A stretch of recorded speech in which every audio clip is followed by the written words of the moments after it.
You are now listening to Tribbles and Ecstasy, a production of Holosuite Media.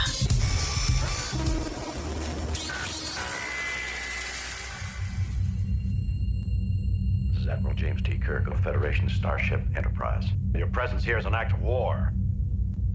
You have 2 minutes to surrender your crew and your vessel, or we will destroy you. Admiral Kirk, this is your opponent speaking. Do not lecture me on treaty violations, as this broadcast is intended for mature audiences. In the following podcast, there will be thoughts and opinions expressed that in no way reflect your Federation, this station, website, or affiliated partners. Who is this? How dare you? Who I am is not important. Listener discretion is. Klingon bastard.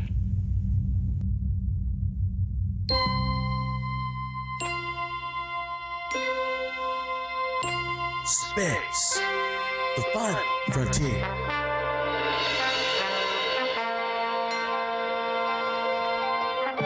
These are the voyages of Starship Tribbles.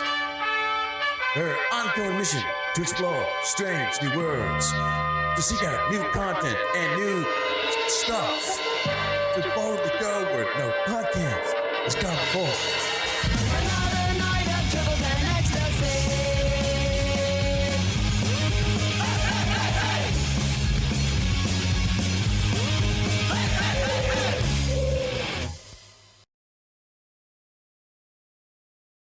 Hello and welcome to Tribbles and Ecstasy, episode 260. I'm your host, Midnight Shadow, and joining us in the studio, we have got... Despite the rumors of my demise, I still survive. Hey everyone, it's Dragon. Hey everybody, it's been a couple of weeks, but oh my god, all the shit that's gone on the weekends in those couple of weeks. It's Sun. Yeah, we've been away for a wee bit, so real life stuffs, and hopefully we may have some others joining us in a wee bit. But for nows, let's get on to some Star Trek Online.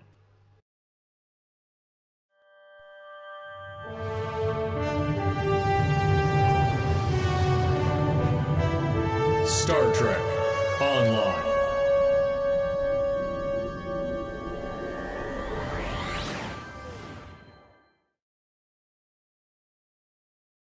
So, first of all, events. Next weekend, there is a Dilithium weekend.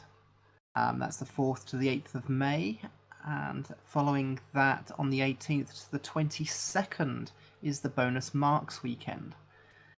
So that is for the PC. We've currently got the new featured episode, Mirrors and Smoke, that we'll go through a little bit about. So that featured episode is running from now until the 18th of May, and we're currently on week 1's rewards until May 3rd. So, on to some actual news. There is a blog... Oh, yes, everybody, welcome to Season 13 of Stowe.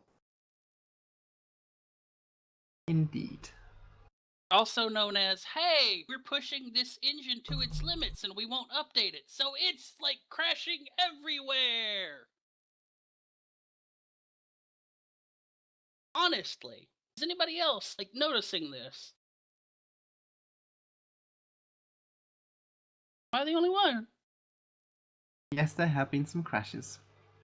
Like But- they did this with what was it? The Zenkethi, whenever the Zenkethi battle zone was introduced, and they couldn't keep the Zenkethi battle zone running straight, and then other stuff in that update started getting all crazy. And now they're releasing season 13 with this new episode and new queues and a new reputation system. And guess what? All the queues are broken because they can't keep stuff straight, because they are literally stretching this engine to its limits and not iterating on it. But we'll get to season 13 in a moment. So, Star Trek Online's Gateway. This was a system where you could check out your character and your ship and even fleet and even donate to your fleet. As of April 13th, that has disappeared. They have shut it down. So this news came out, I'm trying to think, it was about a week or so before then. Of course, for most of the April month, we've not actually been on the air. So I think there's only may have been a couple of days, or was it a week? Just checking. 12th. So yeah, the day before it shut down, we got notified that it's going bye-bye. So Massively OP has done a blog, which, as usual, those sorts of things, the Tribbles and Ecstasy social media channels will actually tweet and post about to let people know things that are going on while we're off air. And one of the reasons that it said it was going away, this was from the official blog, while some members of the community enjoyed it, the system never garnered enough interest to warrant further support. There are no plans for a similar feature at this time, and we apologise for any inconvenience its removal may cause. So Terry Linshaw from the G&T show, this is on Facebook, replied, never garnered much interest. This actually pisses me off. It didn't have anything to do. No crafting, just paper dolls. Fuck.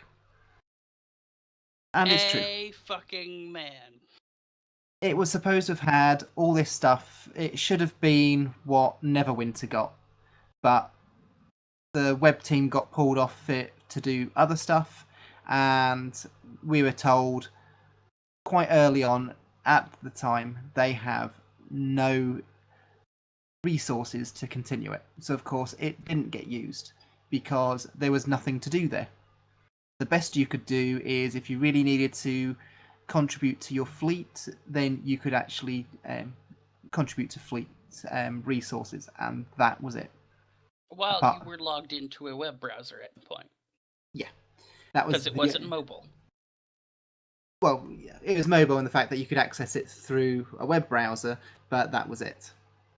Yeah. And it was a nice tool, especially if you're trying to help people. It allowed people to see your setup if you haven't turned the option off. So people could have a look and advise on what you're doing. So yeah, see, that was the main reason I actually used Gateway. Is I was helping people with their builds, and I'd look them up there on Gateway, and I'd say, okay, you might want to consider changing this ability for this other one on this bridge officer, or I think this weapon will do better in this slot. It'll help you a little better overall. And why in the hell do you even have that equipped? It doesn't fit anything. So, in chat, Lakessi has said, yeah, there's still a gateway button on the launcher, isn't there? No, I had a look earlier today. I couldn't see it anymore. That's now gone. So yeah, that has disappeared. And Alex has said, Neverwinter's gateway has shut down because it was too useful. People botted the heck out of it, and the team was unable to come up with a solution. I didn't actually know about that one. So it looks like Stowe's gateway wasn't the only one that's disappeared. But yeah, I suppose if it's being abused, I can see why. But yeah, if Perfect World's web team are not actually being given the resources to deal with it, yeah, it's a shame, because there's a lot of games out there that a lot of people keep going in because they can keep continuing their stuff while they're away from the computer. So I know I would do it at lunchtime. Look, this has been a really extremely slow death for the Stowe Gateway. Because 6 months, just 6 months after the launch of Gateway, they posted a blog saying they were ending the support for the Gateway. That it was still going to remain, but they were ending their support for it. Okay, cool. You have finally killed off the thing that you have admitted time and again you create in Stowe and then change and iterate for throwing into Neverwinter. Because you've admitted you've done this several times before, Cryptic. And you just, I'm sorry. This is one of those things that has been admitted by your company to doing. Like the only reason, what was it? The isometric charge, the little electric ball that bounces back and forth, the chain lightning effect. The only reason that even got fixed in Stowe because it wasn't working right is because the Neverwinter team got their hands on the code for one of their new spells and said, "Hey, this is kind of broken. We're going to fix it for you."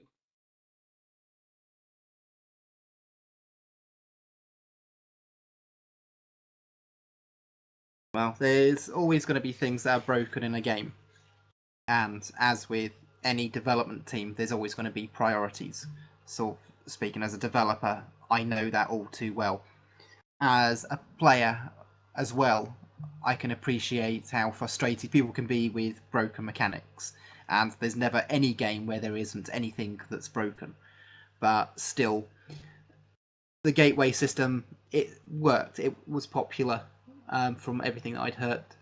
Even Alex said it got shut down because it was too successful. It was so successful and easy to use that, of course, people, by the looks of things, botted the hell out of it. So, of course, it's the few that then ruin it for the rest. Well, Alex goes on to say Stowe's Gateway was shut down because it was still in expletive beta. Yeah, well, that's the thing. Everything that was going on with Neverwinter, that was the sort of big test for them to see whether or not they would progress. So all the resources got stuck into that.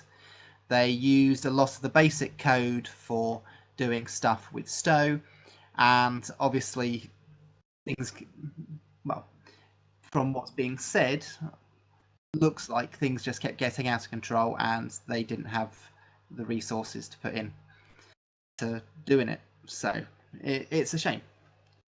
But yeah.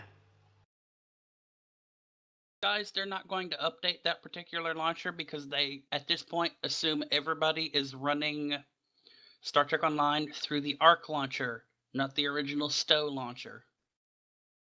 They're saying that the standalone Stowe launcher, the old one, still has the gateway button on it. Well, I've opened mine up on it standalone, and it's gone. But yeah, I don't know.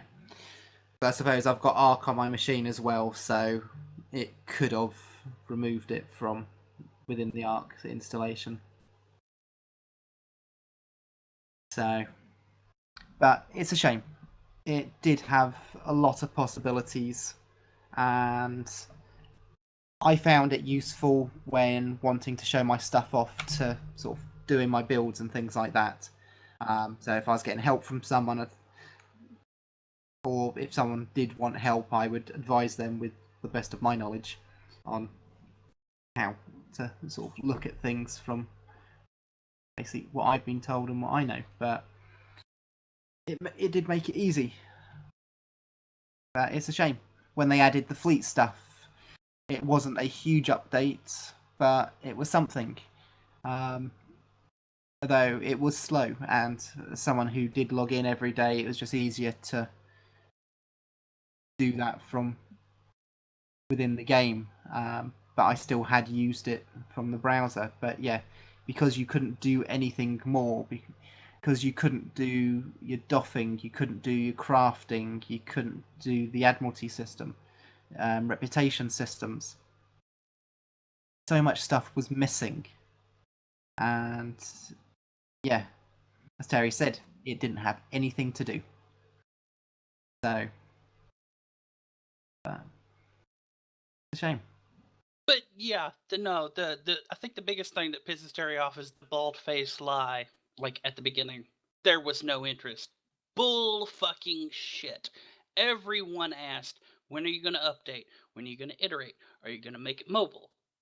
Every single podcast asked this question. Priority One has asked it multiple times to the devs because they get special access to the devs, but that's neither here nor there. Still, there was never a non-interest in Gateway, you lying pieces of shit.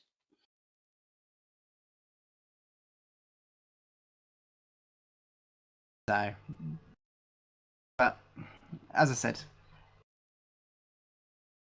when they class as interest, that's classed as people logging in. But of course, if there's nothing to log in to do, then yeah. Yeah, it's a big shame. Okay. Featured episode. Let me chime in here real quick, just so I can put my 2 cents in.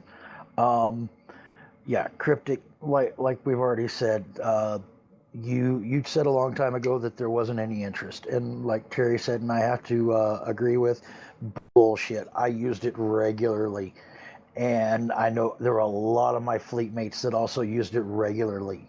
And we were invested in our fleets and trying to help them be the best they could be.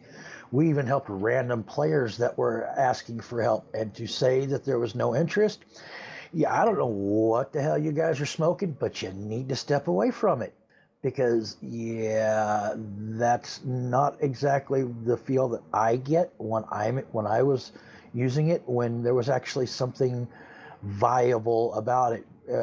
This was back when there was still discussion of possibly adding the ability to doff from it and do some of the other things like you had in Neverwinter before that started being exploited. So yeah, saying there was no interest, no, just cannot agree with you there in any bit. But this was a wasted chance for you to show the players of what's supposed to have been the flagship Star Trek interactive experience without having to plan a massive vacation for like STLV or something like that, where they can take and experience it every day, to have had an even more immersive experience, and you blew it. One thing Alex has said is calling something beta will attract early adopters and not much else. And it's true. It always had the beta label on it. It never moved away from that. So, and it's not exactly like it got advertised. Yes, there on the launcher there was something that said Gateway, but when people are logging into the game, most of the time they don't really pay attention to things that are on there. The things that are going to attract their attention are the big images for the promotions, not something that says Gateway that's just always there. Most people are going to ignore it.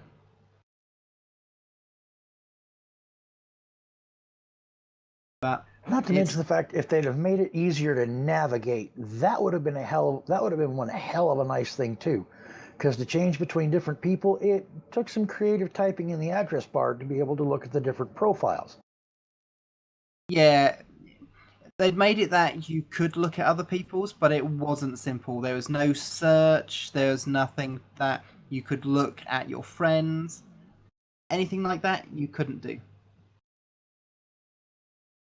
So yeah, again, this is a chance where they could have done something that could have been absolutely amazing.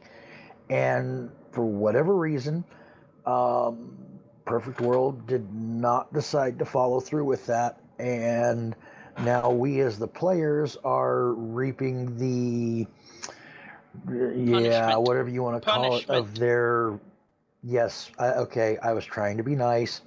But yes, the punishment for their apparent short-sightedness.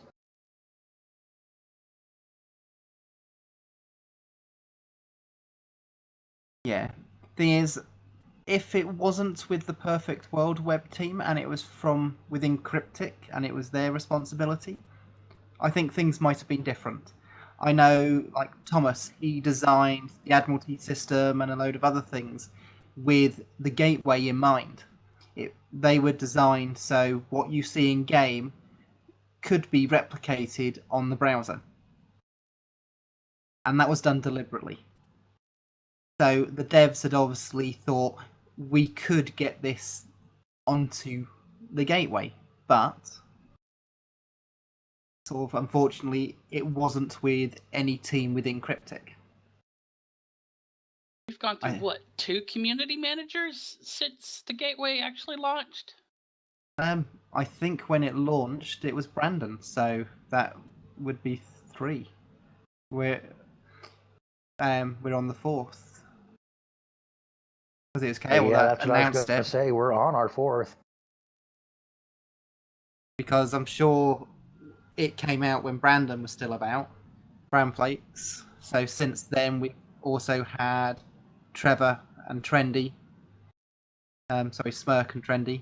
And then of course now we've got Kale. So yeah, it's a shame. As I said, it's just wasted potential, as was said. Well, it also kind of proves the point you couldn't adapt to anything like that anyway. We've had, since the launch of Gateway, we've had all of 4 different community managers. And in that time, of those 4 community managers, there have been a constant shuffling of the web staff and general staff over there that does that stuff anyway. Hint, hint, the community managers and staff. Those are the people that design that stuff, or that were supposed to design all that crap. No, the community team weren't supposed to design the gateway. They never had anything to do with it. It was the Perfect World web team. They spoke to the devs of Cryptic about things that had to be in there, of course, but the gateway itself wouldn't have had anything to do with the community managers apart from publicising it when it came out. I could be wrong, but I could have sworn Trinity was talking about having her staff going back to the gateway after the vanilla transition. No, because vanilla didn't go into gateway at all. They're two No, completely. no. That's not what I'm saying. After the web development of the vanilla forums, she was going to try and move the staff back to the gateway. Which, let's be honest, the forums are still all kinds of fucked up, and there's really been no kind of completion other than the basics that Perfect World wanted done. When it came to the forums, the web development that was done was by Trendy herself. It wasn't the web team. And any other work that was done on the forums was done by the vanilla team, who coordinated and did things through and with Trendy. It didn't go to the Perfect World web team, as far as I'm aware.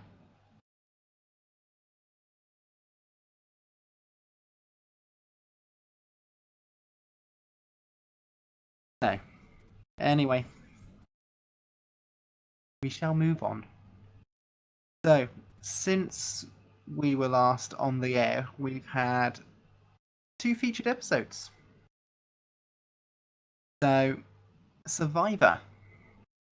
I know you guys didn't actually review it last time because there's just the 2 of you. So, I thought we could do a quick... I don't even think it was out yet. Or if it was week 1. I don't even think it was out yet. I think it just came out with 258. It had just came out the last time I was here, and so we weren't able to discuss it then. And then the last time I was here, and had to leave early, we didn't get a chance to get to it. So, this was a Romulan mission. Ish. Romulan-ish. So, of course, we had. It's a bit of a difference in story than the ones that we had been getting.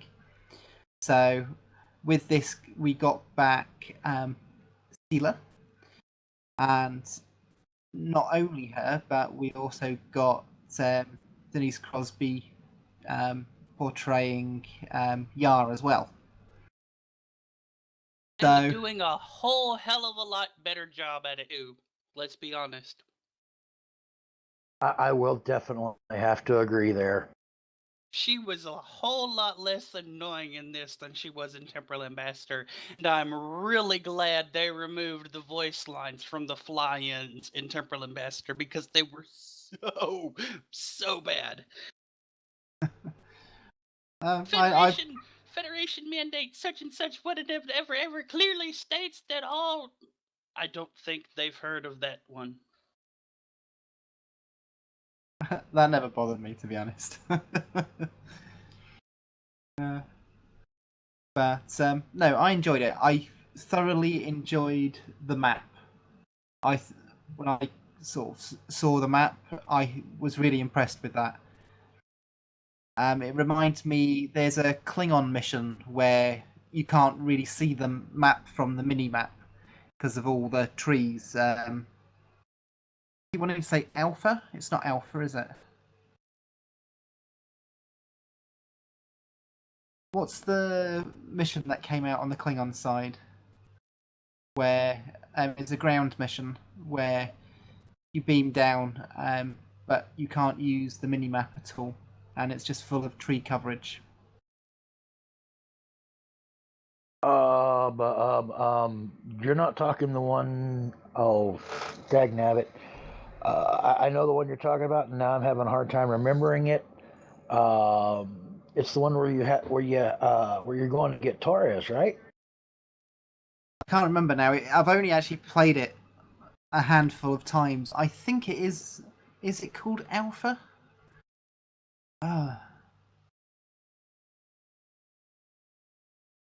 Is it?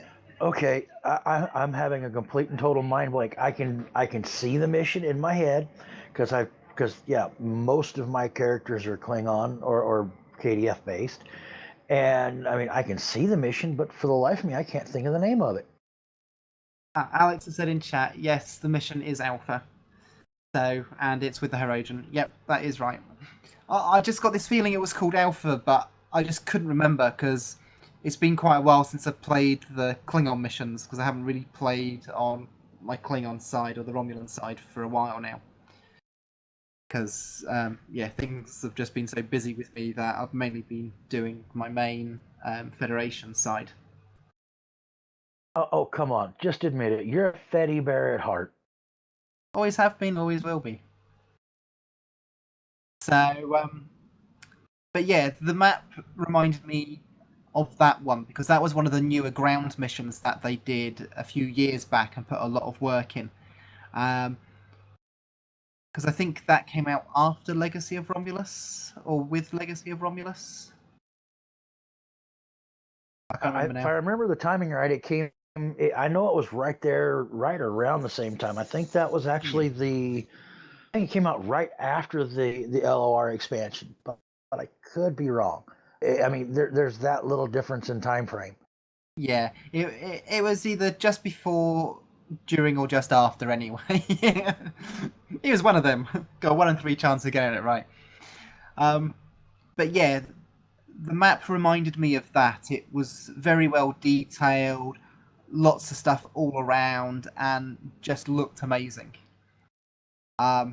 I was very impressed. I liked the little sort of, I'll say games, sort of more puzzles, I suppose, where you had, although you didn't have to really do much apart from flick a switch to move this bubble, but it was just something just a little bit different. Sort of you were just trying to get things out the way and how you had to follow sort of gaps in the bubbles to stay alive within the radiation and things like that. They're just slight variations. Yeah, that one. we're not going to count how many times I died inside that distortion trying to get between the 3 stable points because, yeah, the graphics while you were in that were just so twisted that it was like, okay, where am I in relation to the damn thing? Son of a, damn it, I'm dying. I can't get to it. I know what I ended up doing, because the first time I lost the bubble is I just thought sod it and just ran. So I ran in a direction where it passed me through the bubble you're supposed to walk in, so it got my health up that a little bit, just enough to get me back into the crap and then into the place where I'm supposed to get. But yeah, I did actually die once during that in total in all the runs that we did. So I didn't die too many times. But yeah, the first time it's just like, what the hell? Where did that go? And it's almost like if you walk, you're too slow. If you run, you're too fast. So it's it's just like you've got to be careful how you run with it, and of course it changes direction as well. It doesn't just follow a straight path. So it's just like, God damn it. I'm not sure if you can actually if you play went that. to the, Go on. if you followed the one that went to the left, after you set up that first little machine, if you were not in just exactly the right spot, you would always get caught on that little bitty damn wall, or at least I did, and then you'd be having to try to sprint to catch back up to the bubble before you died. But no, I thought it was it wasn't something amazingly different, and it was something sort of in a way pretty simple, but was still pretty challenging, and it was different, and I liked that. So, so yeah, it was an interesting change in step with how the missions have been going. So obviously, this mission and what happens will, of course, work its way into the Zinkethi and everything else. So I just thought it was a nice change of pace, and it was just refreshing, I suppose, more than anything. You see, I will definitely have to agree that I like the map. The one issue that I had with the map, and I know this is just me being a nitpicker, but I did not like all the backtracking that you had to do. I mean, the map size itself was actually fairly compact, but they put a lot of detail in it, which was really, really nice. Um, but it's like I said, there was the backtracking, especially towards the beginning once you got on the ground, where it was just okay. You go over here a couple hundred yards, and you've got to backtrack so that you make this giant Y, and you go down this other path, and then you go over here, and then you got to go over here, and then you got to backtrack halfway down this second path to go where you've got to go next. It was just it got kind of annoying on that part.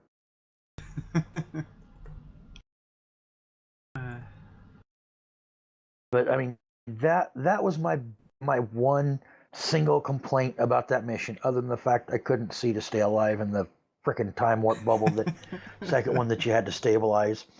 Yeah, that was just poor vision on my part, and I know it. But I mean, the storyline in it was great. I was actually rather surprised. Like Sun mentioned, Denise Crosby did a hell of a lot better this time than she did previously. I mean, the sound of her voice didn't grate on my ears nearly as much this time as previously, which, yeah, that's saying something. Well, the thing is, you also forget that when it came to things like Temple Ambassador, that was one of the first big times they'd done much in the way of stuff with voiceover, and so it was sort of new. That sort of stuff would have been new for not only the cryptic staff, sort of directing sort of a Star Trek alum with what needs to be done, and it's sort of grown. Sort of, Denise Crosby's been back several times. They know how it all works. It's going to be a lot easier to do this sort of thing than it was back then. Because as with most things, as it people do it more, it gets better. So, Well, I was even comparing it to the work that she did during the Iconian arc. So yeah, I mean, even compared to that, I think that she was just worlds better than she was even in that arc. well, I never had an issue with any of the previous work personally. The thing is Seela is supposed to be harsh and sort of straightforward, and sort of she doesn't, although she's got that sort of Romulan emotion, she try and hides it through, I won't say sarcasm, it's what's the word I'm looking for? Being an ingratiating bitch. Oh yeah. um she's supposed to be like that. She's trying to prove she is tough and strong, because thing is she is half human, and there'll be lots of Romulans who have always and have looked down at her because of that. They don't see her as being a true Romulan. Sort of the reason that she took and kept power was through force. It wasn't to do with respect, it wasn't because it was earned. So she's always had to sort of be that sort of character. And the way that Denise Crosby has voiced her, I think sort of reflects that. Because we didn't really see that character within sort of the next generation. When it came to Tasha Yar on screen, we saw a lot more of her, and she was a sort of a stern woman. You didn't really get to see the nice, friendly side of her too much. And of course, she then got written out of TNG, so her character didn't get as much room as many of the other sort of TNG cast did to sort of grow, and we didn't get to sort of really know her.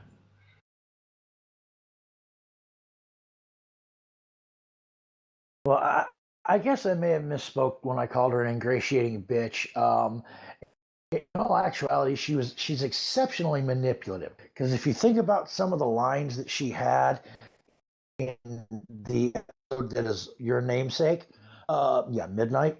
It's one of those of she was trying to manipulate and get things to turn out her way until the very end, and then it showed where she herself was actually the temporal paradox, and yeah, and then she just became the sullen, spoiled child that just got their hand caught in the cookie jar. Yeah, well, the thing is, even now, she's trying to keep what little power she has, but, well, hasn't really been working for her. Yeah, But I think she needs to get a couple more followers in order for it to work a little better. But again, the reason why she had the power and kept the power was because it was all through force. There was never anything that sort of made people respect her. So to try and get more power when you haven't got any, and sort of with the Romulan Empire no longer sort of broken, because of everything that's gone on the Romulan side, that it's not like people are sort of as scared as they were from the Romulan people. They are a people again. They've now got a new home world. Sort of, they're now helping out when it comes to joint missions with the KDF and the Federation. The Romulans have their place in the galaxy again. So when it comes to... And the Remans are right there with them. Exactly. And it's not like when the Hoba Star exploded and Romulus and Remus was destroyed and the Romulan Empire was literally in pieces. There was no support, no government. Then she was able to rule with fear and things like that very easily. Whereas now, she hasn't got that ability. So I can see Oh hell, how let's and be why honest. she's Now struggling. she's an intergalactic fugitive. I mean, come on. Well, not only is she a galactic fugitive, she's a temporal fugitive. Let's be honest. She did go back in time and kill a whole bunch of Iconians for no other reason than that they come back from the past to the future after a bit of a mental change and start, killing a whole bunch of Romulans. Yeah, but that's old news by a few million years. Sorry, bad joke. So, what were your thoughts on the mission then, son? It was okay. Like, for the most part, it was really okay. There was one thing that I saw, and it stuck with me, and I go, you can't do that. And that was the whole, we have this temporal incursion because there are two Admiral Tanay. Okay. Then there should be a huge, never-ending temporal incursion because technically there are two Tasha Yars.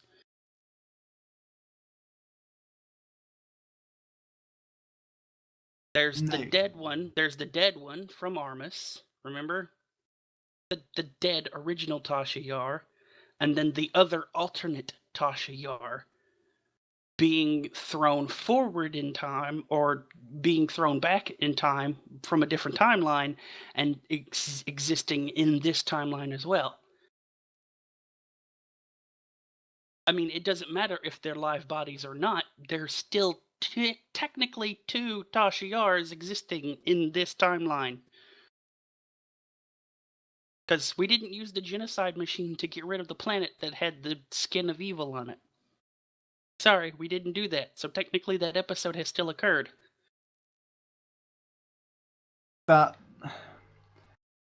the Daniels other Tasha never Yar... said Daniels never said that the problem was that there were two living people existing in the same time. He said that it was because there were two people existing at the same time. Technically, there is a dead Tasha Yar that exists, and now another dead Tasha Yar that exists. Where was the temporal incursion for all of that shit?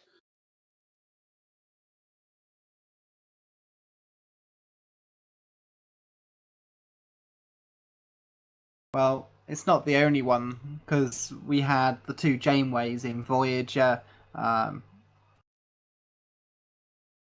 Yeah, we've had this in Trek where there's multiple copies of people. Right, and I can understand that. I can understand them explaining away the Janeway bit, because the Janeway bit was kind of this, maybe a week at most, and this is decades of a Tanay living on a planet, and then decades of the other Tanay being in Starfleet, and then all of the temporal occurrences just keep getting bigger and bigger and bigger as the time goes on, because they exist at the same time longer. And it's like, that should also be happening to Yar. I'm sorry, it should be.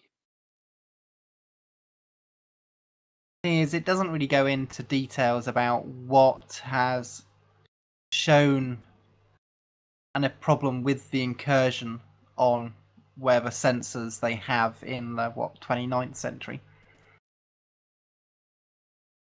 So it could be the fact that Tanay is going nuts in this other version of her, that somewhere along the timelines something happens which causes a problem, whereas with Tasha Yar, because her first self becomes dead and then her second self just dies alone on a planet, it doesn't really cause any problems with the timeline, which is why that wasn't dealt with. Well, no, I think it would be... You have to remember, all of this stuff is expounded upon and continues to be expounded upon because they were watching Tanay. And I'm sorry, this is where you created an RP blog lore explaining the shit that was going on, and then you didn't implement it into the game. I'm sorry, no matter how much you say this mission was about Admiral Tanay, you didn't you didn't bind the RP blog to the story in game, making the RP blog null and void in most people's cases. But in that blog, it's literally talking about, look, this little bump, we didn't even notice it existed. It's there constantly. And then all of a sudden, all the temporal people are going, holy shit, I know what this is. We've got to find the other one. Okay. I Yes, can but understand that happening. The tricorder issue, that puzzles me. You can't say that they were dealing with really old tricorders because the Tobis supernova was like 40 years ago, or less by some people's reckoning. That means that their tricorders were pretty damn new because they were still on the planet, and then all of that support dried up and disappeared when Hobus went up. It's not like they're dealing with 23rd century tricorders on a prison planet in the 24th century. no, what I'm saying is the reason, like in the RP blog, it says they detected this sort of blip in the timeline that needed to be resolved. That could be because Tanae went nuts because of the anomalies on the planet. Tanae didn't go nuts. She did not go nuts. Everything that Tanae did in that episode was literally, get the fuck away from me, I am causing these things to happen. That's not going nuts. Yeah, she attacked whoever the player is, but that's literally, hey, get the hell away from me, I am causing shit to go on that I don't even understand. That's not going nuts. That is logically trying to get people the fuck away from you. He's only played the storyline properly once, although I ran through it a couple of times. But I'm sure she'd gone a bit nuts. No, it's not these. She didn't go nuts. Everything she says and everything she does is quite literally from the perspective of, these things are happening around me. I know it is partly because of me. I don't know why it is, but you need to be away from me. And yeah, she does get violent there at the end. One, because she is alone, and two, because people are after her, and all of this shit goes on around her. I'll have to play it again. But I'm sure she was sort of like talking to herself and things like that. Sort of thing was the impression that I got during the mission. I will have to agree with Sun on this one, because she states point, because every time one of those temporal anomalies happens, she ends up looking like she's in physical pain because of the spatial tear or rip or whatever you want to call it occurring. And then there's the fact that the Tholians are trying to track her down because of it. So yeah, she's been living on the edge for a while. And it's not, again, it's not that she's crazy. It's not even that she's crazy. No, I don't mean crazy. It's just, it was the anomalies that were causing her to lose her Vulcan control. I'm talking about going nuts, like when Vulcans lose their ability to control their emotions. But she went that sort of nuts. She didn't do that. No point. Oh, so you're talking about like when they're going through the Ponfar? That was the sort of nuts sort of thing that's how it came across to me. Actually, Alex has said, well, Tanae went nuts because those anomalies made her hear voices in her head, causing her to lose focus every now and then. So yes, she knew she was somehow related to these anomalies, but her mental state was not at 100%.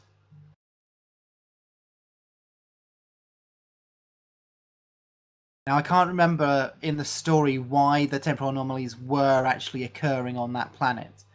I don't think it was... She was point B. She was the second end of the anomaly of the Tanae anomaly. She was the Tanae that wasn't supposed to exist.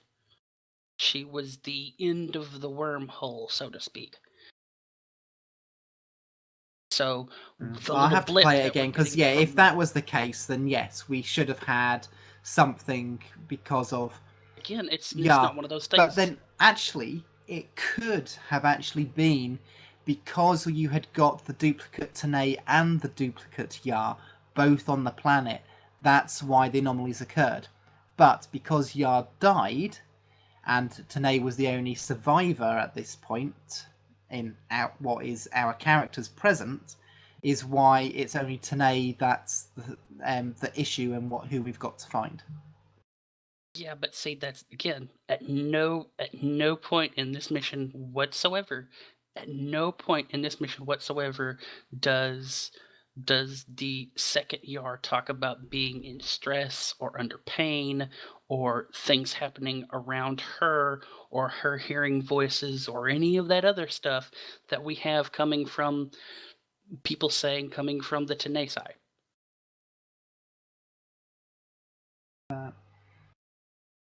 But yeah, whether or not things get explained or whether they don't, like the TV series, there's always going to be stuff that we have questions about.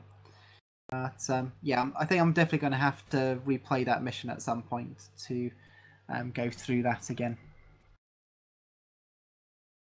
I mean, it seems again, and it's not a you have to play the mission again. It's a go back and read the RP blog and carefully read the RP blog, because that's where it says, that's where Captain What's His Face the Bastat goes, oh God, we have to find point B. It's like, well, what's at point B? What's wrong? This is, if this is happening at point A and it's class 2, one can only imagine what the hell is going on at the other end. Alex says, well, Tasha did doubt her mental state because of some of the temporal anomalies. But I suppose being Vulcan,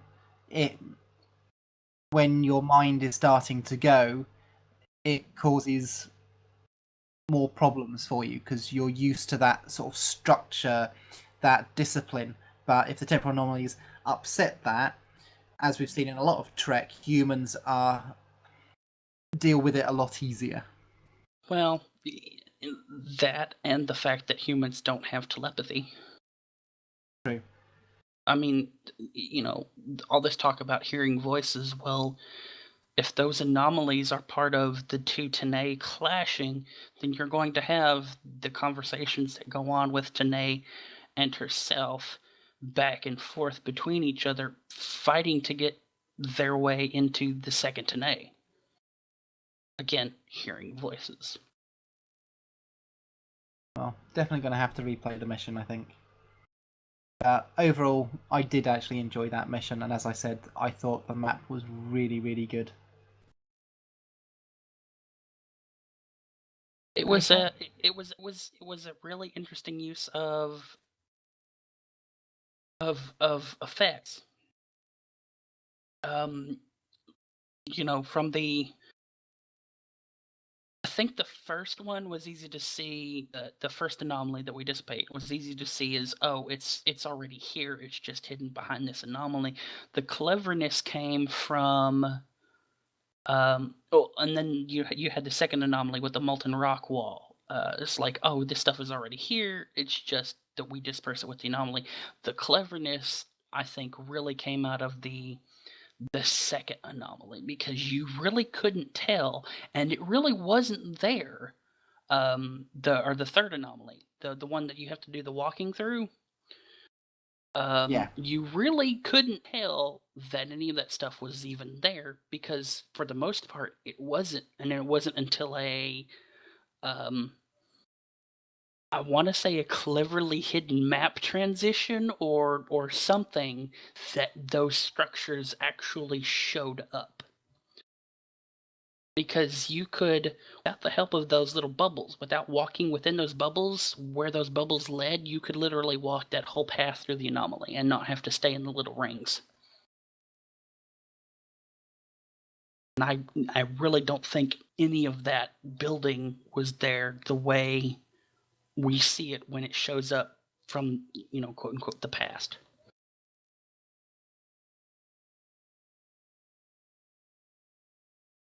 Well, actually, I think there were the ruins of a couple of pieces of wall, but right. other But it than wasn't there in that, its entirety yeah, until the transition. no, not yeah. nowhere close to its entirety until that transition. And yeah, I will have to agree that was exceptionally well handled in how they did that. And I will have to give the kudos team or give the dev team kudos on that one, which, yeah, you can tell how often I do that with how bad I just butchered that.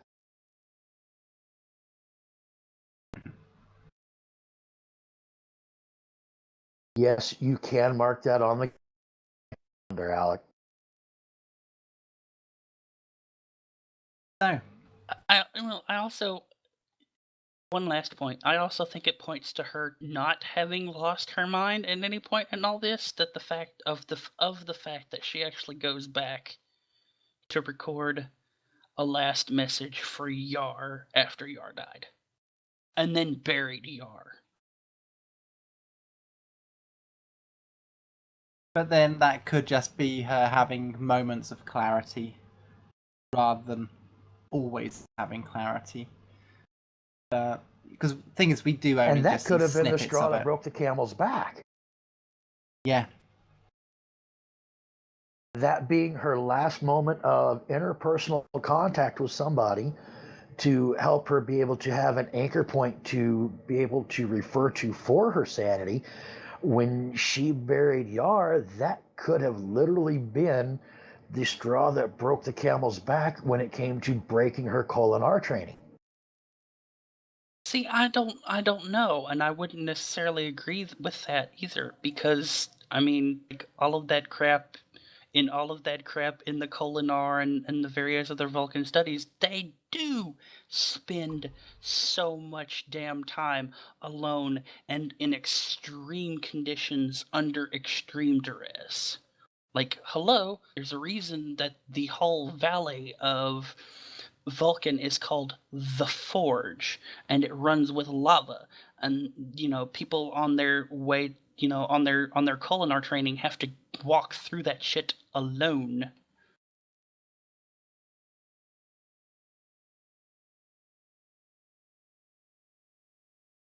Well, it tempers them. Well, yeah, that's kind of the point. Like Alex Yes, that says, was the pun. I don't think Tanae was like holy cuckoo, but yeah, she was definitely starting to get not healthy.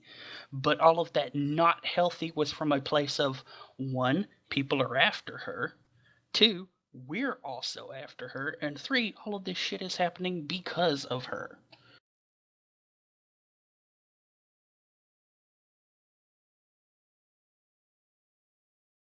So,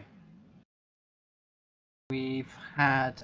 I do like you pointing that out, Alex. I noticed that as well. Like, okay, you notice the grave for Yar, and then if you look behind the grave, there's like 2 or 3 other bumps in the ground and no gravestone. Meanwhile, there's a gravestone for Yar, and I'm like, sorry, Yar would have buried Castillo and done the same thing. Where's Castillo's grave? Or at least his grave marker. Actually, I don't even remember hers, to be honest. I'll have to have a look. The very end of the mission is like is the last thing you do is like confirm all of this stuff. Like, the last thing you do on the planet is like confirm, and you go to this big old tree, and she's buried under this big old tree in rocks with a huge tombstone that says Tasha Yar. That's all blanked for me. I don't remember that at all. That part of the mission. Yeah, definitely gonna have to play it again. So, we have had a new featured episode released as of the new update on Tuesday, 25th of April, and it's called Mirrors and Smoke. So, you can get week one's rewards up until patching on Thursday. So basically, you've got until the 3rd of May to get your rewards. Week's one reward is the Kantari Fortified Combat Armor. And of course, being a featured episode, you have a choice of getting the Enhanced Universal Tech Upgrade or a Captain Specialization Point Box. So,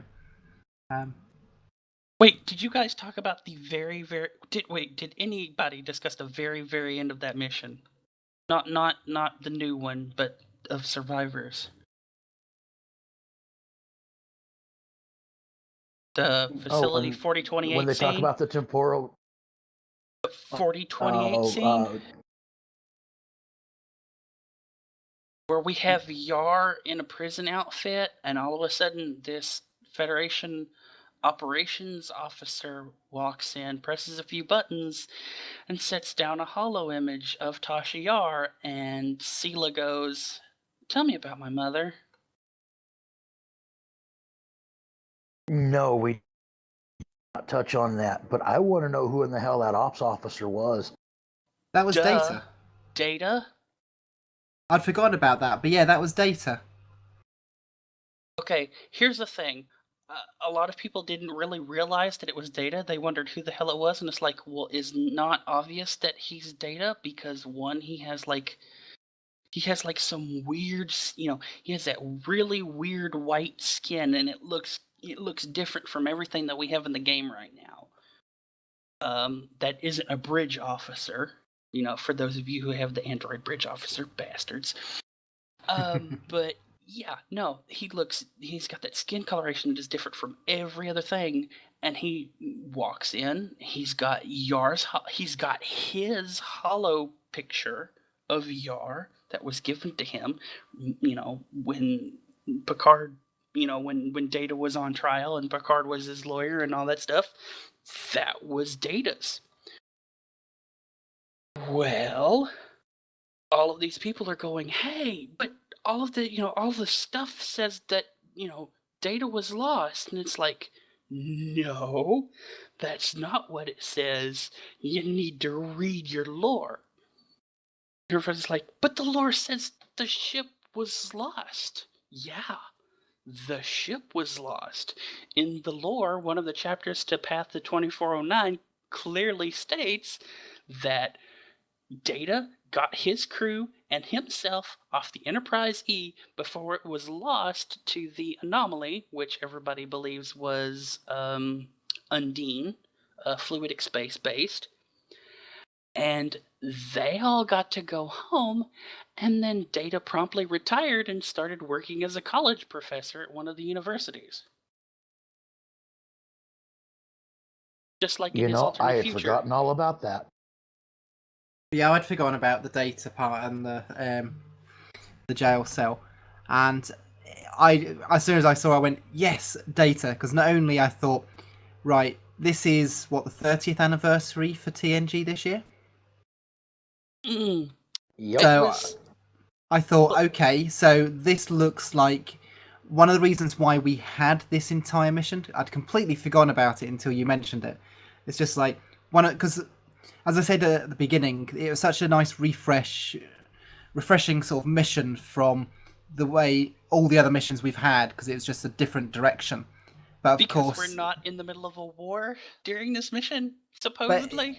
But it's also the fact that you get at the end, you get this bit with Data, and it's just like, this is the introduction to more missions where this year for the 30th anniversary we're going to have TNG crew joining the voices, including, and as we saw Data there, Brent Spiner.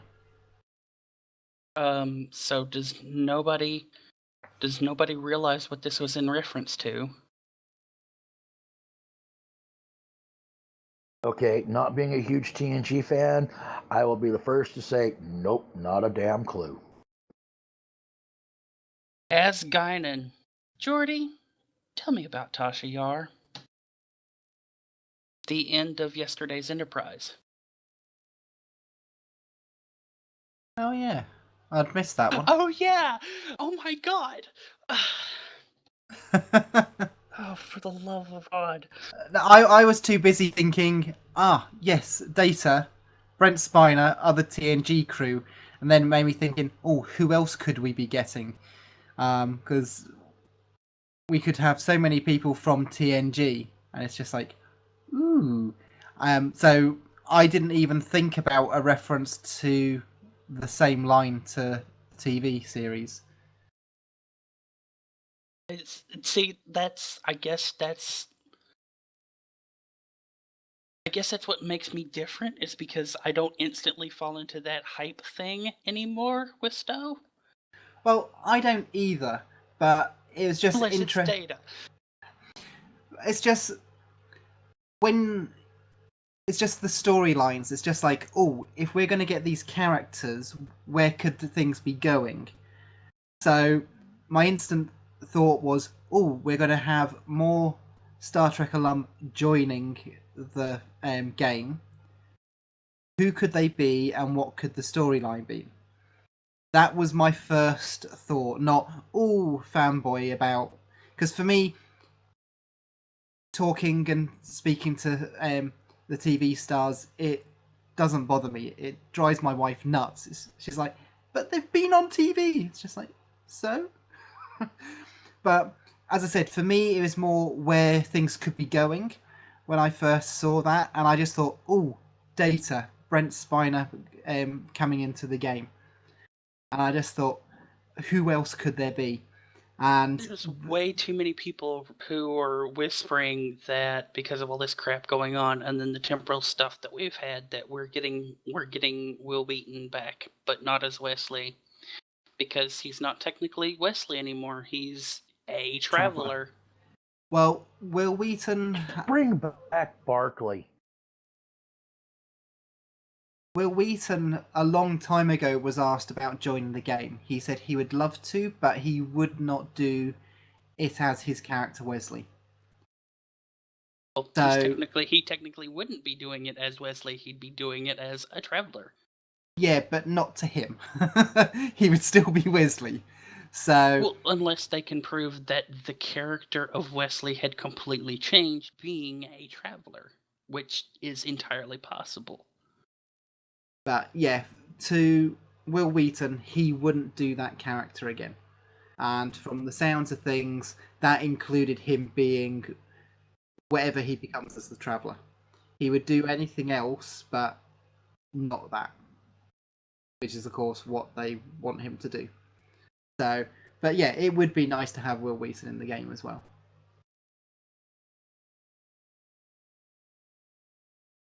In chat, Data Android says, but in Nemesis, Wesley was in a Starfleet uniform. Yeah, but that did get cut. He didn't actually make it on screen. And actually, yes, he is seen in at least a Starfleet Academy uniform during the series when they did the Starburst maneuver and they ended up having the other cadet die. And he ended up having to start his academy training all over again as punishment for failure to follow the rules. Well, no, he didn't have to start it all again. It was just that year. I think he was at that point. He was a second year. He was in the second year, so I think he had to restart that. But meanwhile, Paris got washed out. Except he wasn't called Paris. No, well, because of rights of the person who created that character, they couldn't. The idea of having, blanking on his name, Tom Paris, the actor, actor's name,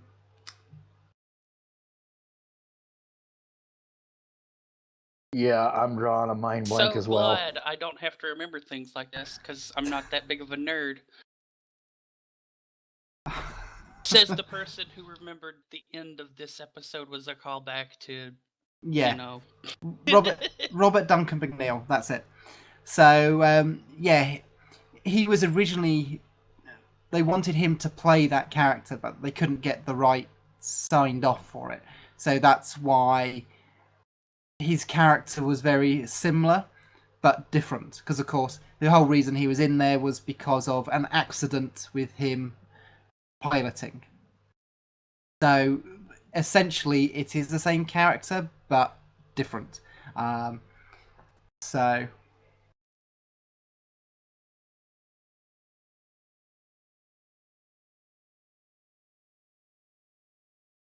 I'm not fussed. Whatever they do, gonna do. Especially considering the new front page art for Stowe is using the TNG phasers. Well, is it the second, third generation TNG phasers? But haven't all the phasers been Third generation. Yeah, they've all been that sort of style in the artwork. I'm sure that's No. what. No, Vulcan Girl had a really sleeked up version, really curved everything version of that phaser. That phaser goes back to just after they had the vacuum cleaner phasers.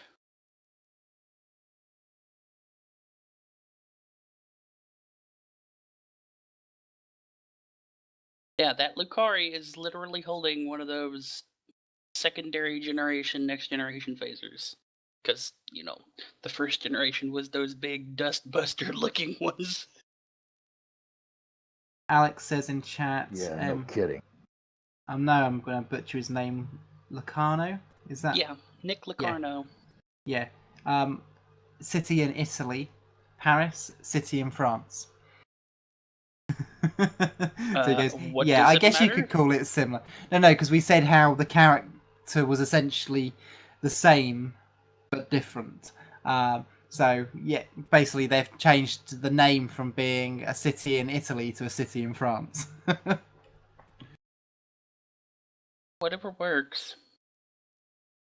So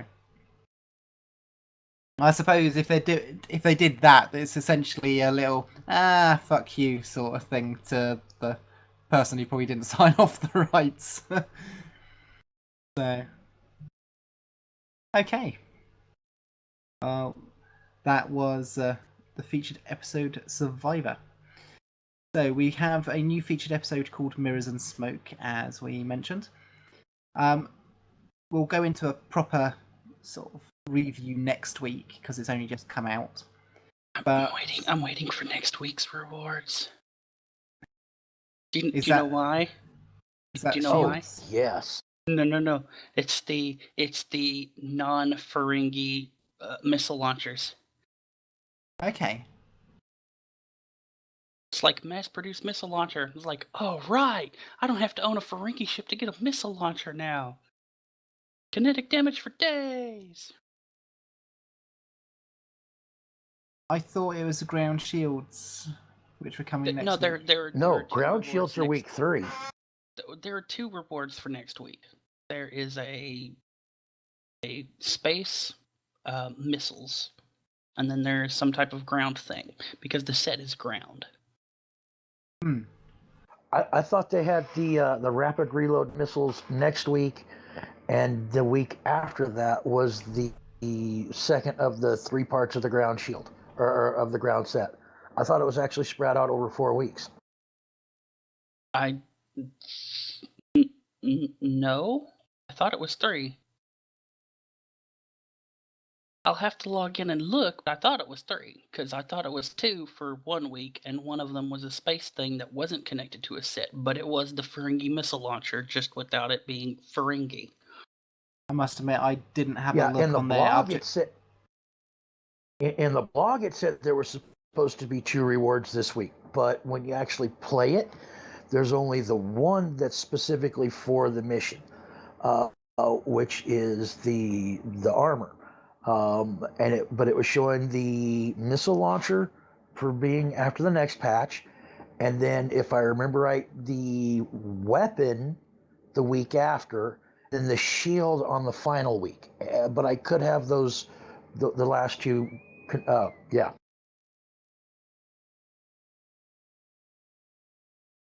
That was my warning that I was mumbling. If that was the case, that would have gone off ages ago. Yeah, I must admit, I just looked at the sort of briefly at the blog to see it was a ground set. I must admit, I didn't scroll down on the rewards when collecting them to see what else might have come. So, yeah. So yeah, in general, what are your thoughts on the new featured episode? Sort of spoiler free. Dragon.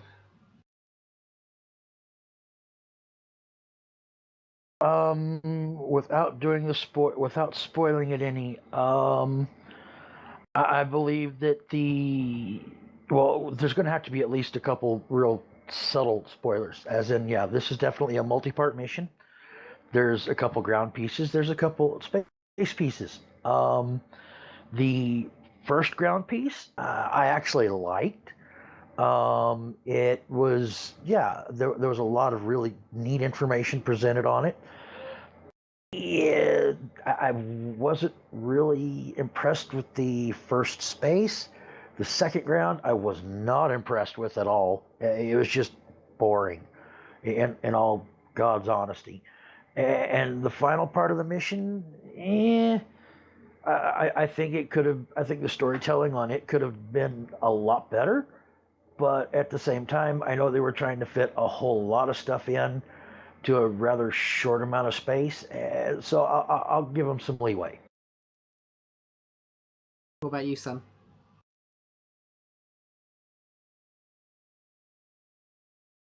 Honestly,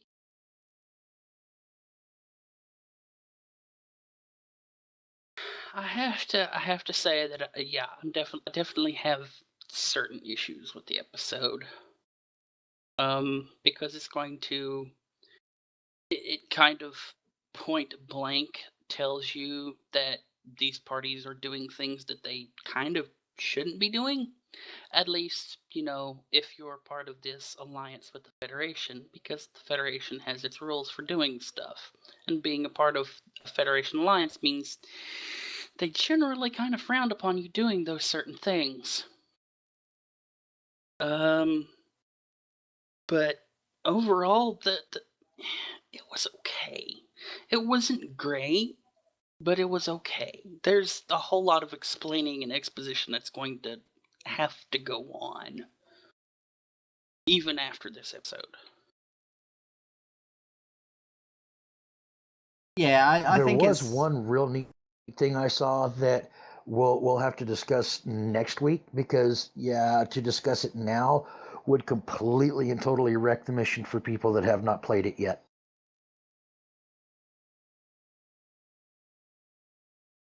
And it's tied in with an accolade that is available on that map.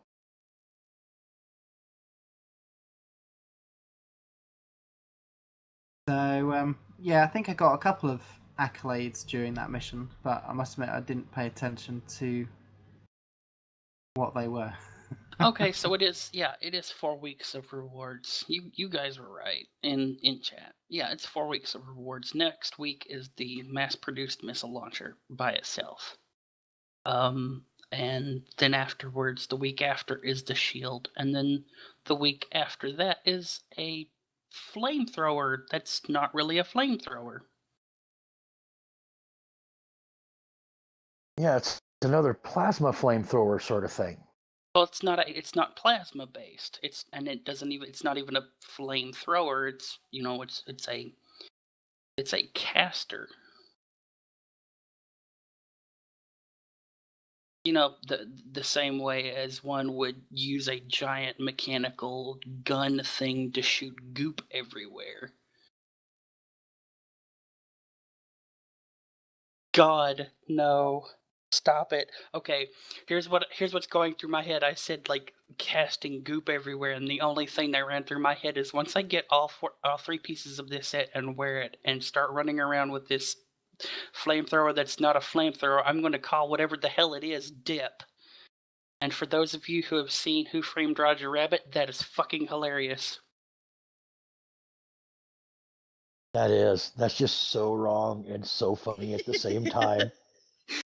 I can't remember that film. It's been so long since I last saw that. One of Christopher Lloyd's my most God. better villain. One of Christopher Lloyd's better I'm the bad guy movies. There's only 2 really good Christopher Lloyd bad guy movies. There's I think it's the one with him and Trek where he's the Klingon. I can't remember if it's not Wrath of Khan. It's the one after that, the Genesis one. And then there's him as the Search judge. for Spock. Then there's the one as him as the judge in Who Framed Roger Rabbit. Because he is just a perfect villain in that movie. If you guys have not seen Who Framed Roger Rabbit, you need to go and watch it. Rest in peace, Anthony Hopkins and a whole bunch of, or Bob Hoskins and a whole bunch of other people who were in that movie. But you need to go and see that movie because that is the one time I think like the WB and Disney got together and said, let's put all of our animated characters in a movie and have it shot in real life.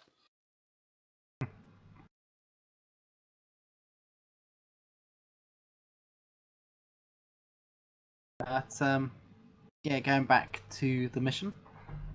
I was impressed with the map, and I liked the sort of masks that the ground people were wearing. I agree with you, Dragon, that the first pass of the space for me was just very simple. Sort of they were there, then they were gone. Just like that was easy. Oh, okay. I do have a question for you, Midnight, since you probably played this on a Federation character, right? Indeed. At any point, did you get directly involved, or was it here, scan this thing and move on? It was scan some things.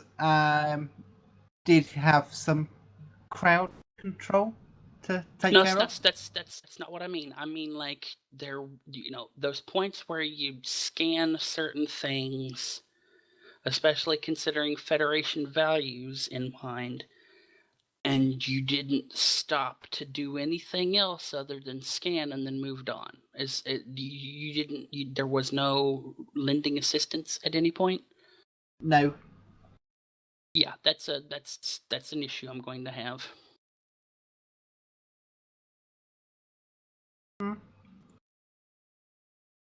Don't agree, but we'll get to that next week. We'll talk about that next week. And also with Dragon, the second part of the ground, the second map, that was a little bit boring. Didn't really do much. But again, we'll go through a full review of everything next week. So. All I will say is this. Do not, I repeat, do not play that mission as an engineer unless you just want to stand there twiddling your thumbs. I played it as an engineer.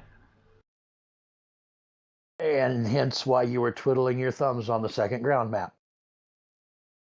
So there are things to do if you're not engineer. Interesting. Yeah, come on. Engineering, the engineer is all about ground control. You set up your turrets and all that sort of fun in the right spot. It doesn't matter what map you're on. All you got to do is just spawn in a turret or a drone or something every now and then. It's all good. If you're playing a tactical captain, you've got your battle strategies, you've got your lunge, you've got your sweeping strikes. You've got a number of different ways of handling things.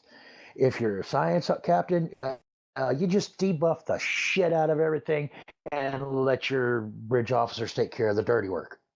Or if you're doing crowd control, electrogravitic field or exo/endothermic induction field. I don't tend to use those abilities.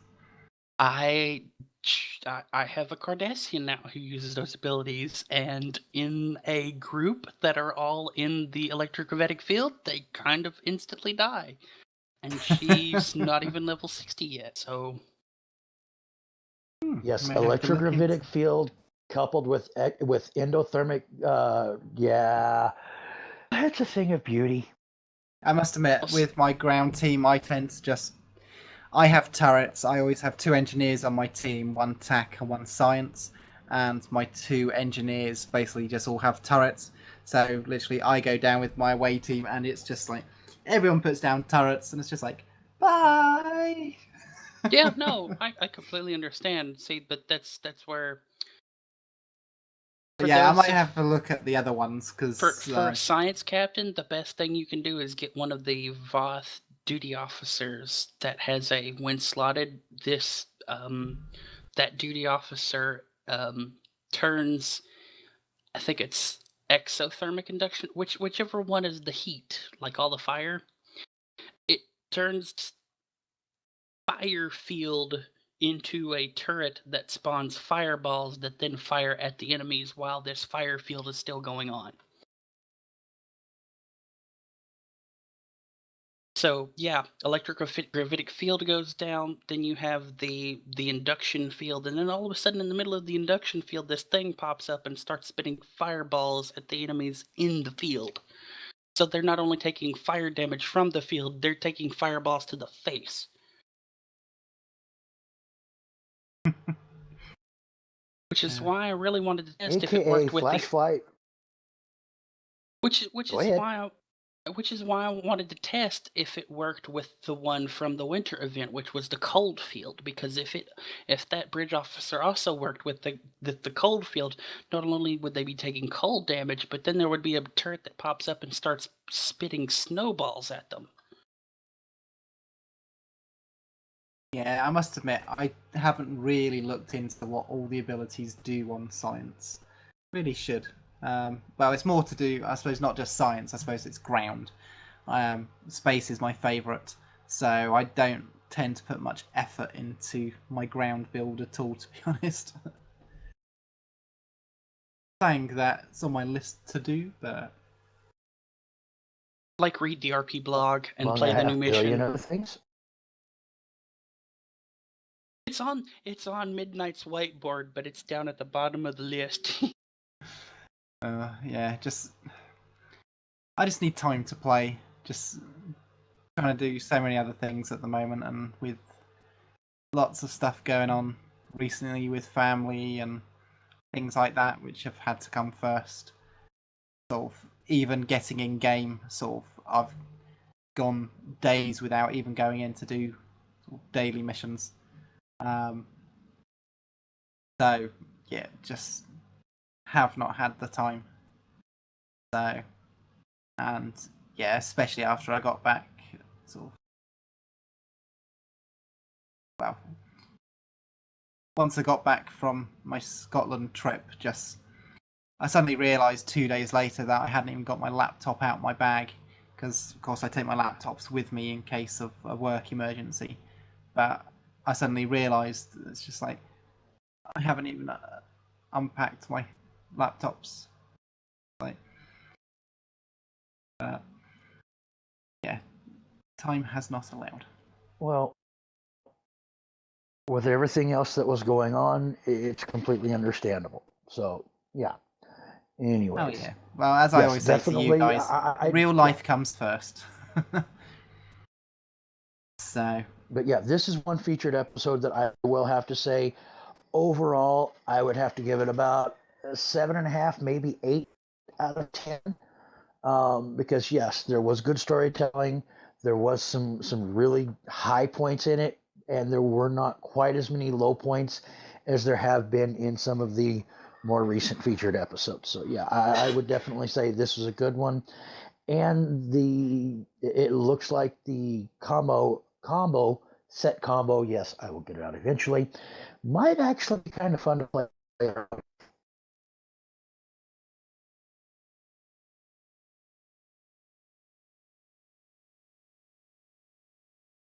So, yeah, a full review of Mirrors and Smoke will be next week. So, alright. Now, with the new update, we have a new logbox. So this one is called the Privateer logbox. Now, I haven't really looked into this too much. I know it's got a lot of ships and items which were things that were mentioned in the TV series, but they're not new ships. Have any of you guys looked into it much? Not really. Well, supposedly all of the stuff in the Privateer lockbox is TNG era based. So you've got the Miradorn and the one ship that kind of shouldn't exist does exist, the Husnock ships. And then you've got the guy who was inventing Krieger waves as a source of power as the fuel for both the space and ground disruptor weapons.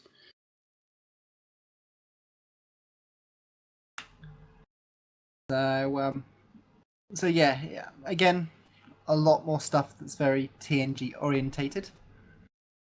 I must admit, as I said, I haven't really spent too much time looking at this stuff. So, but if you like TNG, then I think you'd probably like what's in it. And we've got stats as well for all the stuff. And of course, as usual, you've got more sort of traits and things. Now, one thing I will have to say is, yeah, I spent some of the Zen I've been sitting on to buy a couple keys, and I do have to say that I like the new animation they have for when you open the boxes. They have completely reworked that UI, and now you can do it to where once you open up a box, you do not have to close that window down. If you've got multiple keys, there's a little box on the bottom that talks about opening another one. And yes, that was rather nice. And instead of it just being this brief little list, it actually shows you the icon for it and all that sort of fun in its own box sitting right there on your screen. So I will have to say I was rather impressed when I saw that when I opened up the privateer box that I did. What happened? I broke down and I bought a couple keys to be able to my luck on the privateer box. Mm-hmm. And they have actually changed the UI for once the box opens. It actually opens another window that shows the representation of whatever it was that you got in the box. So it's basically they've started following the UI of every other MMO that does this thing, or every other thing that does this thing. Well, in this one, it also has the button on the bottom where if you have multiple keys, you can take and just click that button on there, And open it will another go ahead and box. proceed to open up the next one. You got it. Yeah, just like every other. Overwatch has that. You know, Elder Scrolls Online has that. Star Trek Online has not had that. You just opened the box and all of a sudden it was in your inventory. Yeah, no, I must admit, the first time I opened it up, because they've done the big key bundle, and I think I recently got about 8 of them. So, it was just like, whoa, that's nice. You know, it would be really nice that Cryptic could do, with permission from Perfect World, that most other MMO/other games that do this with could do. What's that? Turning the stuff you don't want into, I don't know, severely discounted low buy. That'd be good. It's like you can buy a drone for 10 low buy. If you get like a drone thing in a box that you don't want, you could sell it for 5. Okay. Yeah, that'd be a nice sort of trade-off. Good idea. I must admit, I've still got to decide what I'm doing with Lobby as of open. I mean, yeah, their intention is that you have to buy thousands upon thousands of boxes to get like all the low buy to buy the low buy ships, but this would also help people buy more lock boxes in the first place, because they have that assurance there that if it's something that they don't like, they can kind of exchange it for a little bit of low buy. Yeah, I suppose it also helps with what I suppose is classed as buyer's remorse sort of thing that some people sort of get. As I said, I've still got to decide what I'm doing with my Lobby. I've now got 2,000, so I can get two ships. You do know of somebody that wants a ship in the Lobby store that, yeah, they would definitely put through the ringer so that they could be able to report on.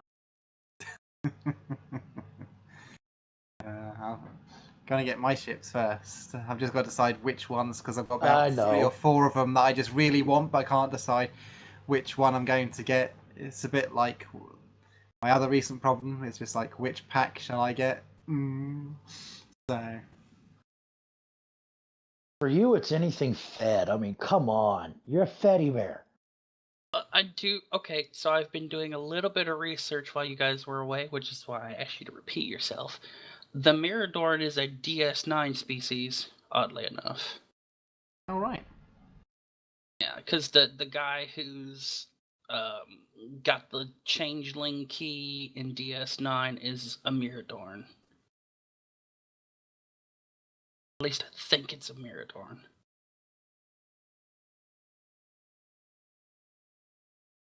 I'll take your word for it.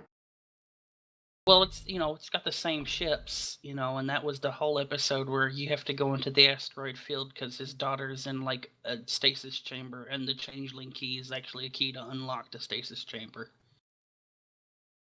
At least I think that's what it was.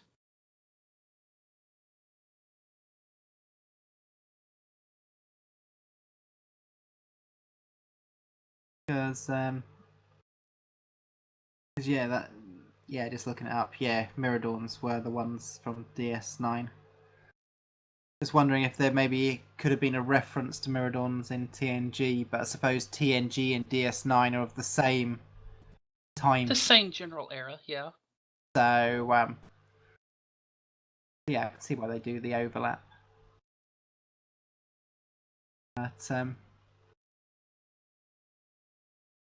But yeah, as I said, haven't looked too much into the lockbox ships. None of them, just the look of them, sort of pop out as something that I'd really want. There have been other ships that I've wanted. Very, very drastically the next generation era stuff. I mean, it's just that.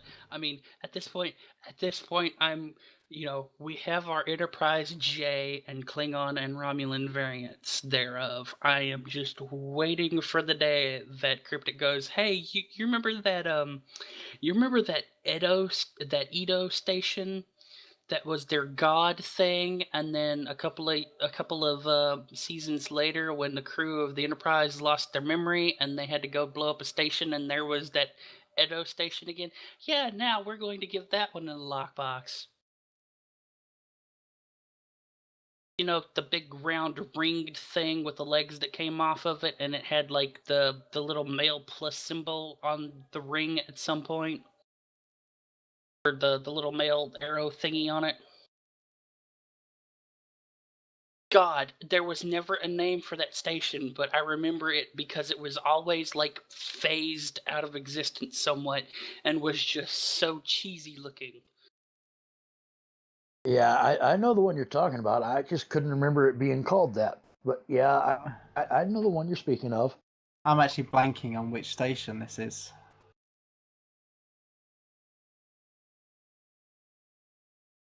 I don't even remember what that episode name was. Because that's the one where Wesley, got in trouble on the planet, and the gods are watching the Enterprise crew to see if they'll let the people, the Edo, actually kill Wesley for getting in trouble because that's their law, and this, that, and the other.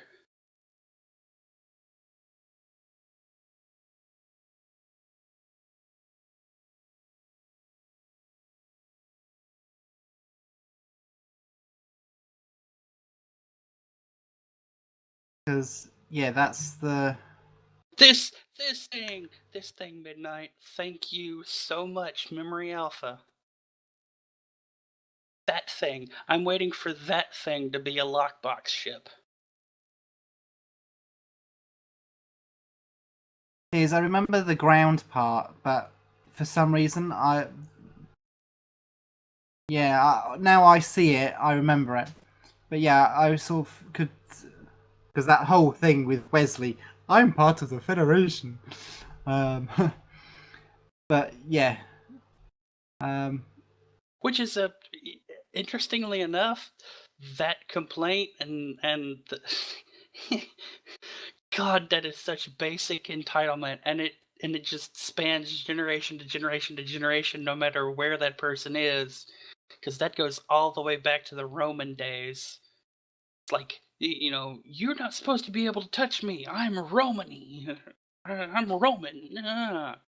Like, what the hell is with this superiority complex, dude? Back off. But yeah, yeah, that'd be an interesting ship to have. So yeah, the links will be in our show notes if you'd like to take a look. The Infinity Box has had an update that has got the new two new tier 6 starships that were added. Both Romulan, I think it was. Just loading it up. Yeah, there's the Tau Shiar. Yes, the Tau Shiar Manduka. adapted battle. Yes, basically the adapted battle cruiser and the adapted destroyer. They kind of goofed up when the Infinity Box first came out and put the wrong one in the Infinity Box and the wrong one in the Lobby store, and they had to fix that. So I hope you guys got both of your ships because, Midnight has thousands upon thousands of low buy for no other reason than he spends his he spends his lifetime stipend on keys. Shame. Actually, I end up using my my stipend for dilithium more than anything. No, I actually spent some money. So Yeah, and I don't have enough cold hard cash to be able to go out and buy the stuff to be able to get the low buy to be able to get the those ships. So yeah, Again, this is it's another dream, kind of like the original TSABC. This is why I bring up the buyback issue. yeah, well, for me, sort of, I was in your position for a long time. Sort of just didn't have the money to sort of do that, but had a bit of money free this last month, so I thought, yeah, I'm actually gonna buy something for me that's fun. So, yeah, I thought, yeah, I'm actually gonna do something nice and go on a bit of a splurge, and because yeah, it's been a while since I've actually been able to just get in game and enjoy. So, I thought, well, get some keys, get some stuff, get some boxes and packs, and get some nice new stuff to play with. So, yeah, thought I'd do something a little bit different. So, although, yeah, wife needs a new car, so that's not going to happen again for a little while. But, yeah, and I got to get a new garage door and loads of other things, so yeah, it'll probably be a while before I can do that again. If you'd quit running into the damn door, you wouldn't have to replace it. Yeah, we don't. The garage is used for storage, but yeah, it's still got its original door on from the end of the 70s, so it's a little bit knackered. So I'm worried that if I open it again, it won't close. We don't go into it at the moment. But yeah, before we'd bought it, you can tell that somebody had actually hit it because it is actually dented and bent back a little bit on one side. So yeah, that hasn't obviously helped. But yeah, never mind. So yeah, if you're into the Tau Shiar ships and you've got some keys, then you can get that from the Infinity Box. So, on to the big news for this week. Season 13 launched. So that came out on the 25th of April, wasn't it? Yeah, Tuesday. I had to think what the date was then. So, Season 13, titled Escalation. So, with this season, we have got the new player potential system, competitive war games reputation, We've got a war game scenario, which is called Binary Circuit, which is ground. You've got the war games queue Twin Tribulations, which is space. So that sort of summarizes what we have so far. So if we first of all just go through, well, I suppose most of it goes together with the player potential system, because that's that's used for not only PvP, but that's also the new PvE competitive war games, isn't it? So that gets used in. So Right. Okay, but hold on. Let's back up half a second. With them bringing out this new reputation, they have also completely revamped the STF screen, or STF UI, however you want to call it. And I'm PvE sorry, UI.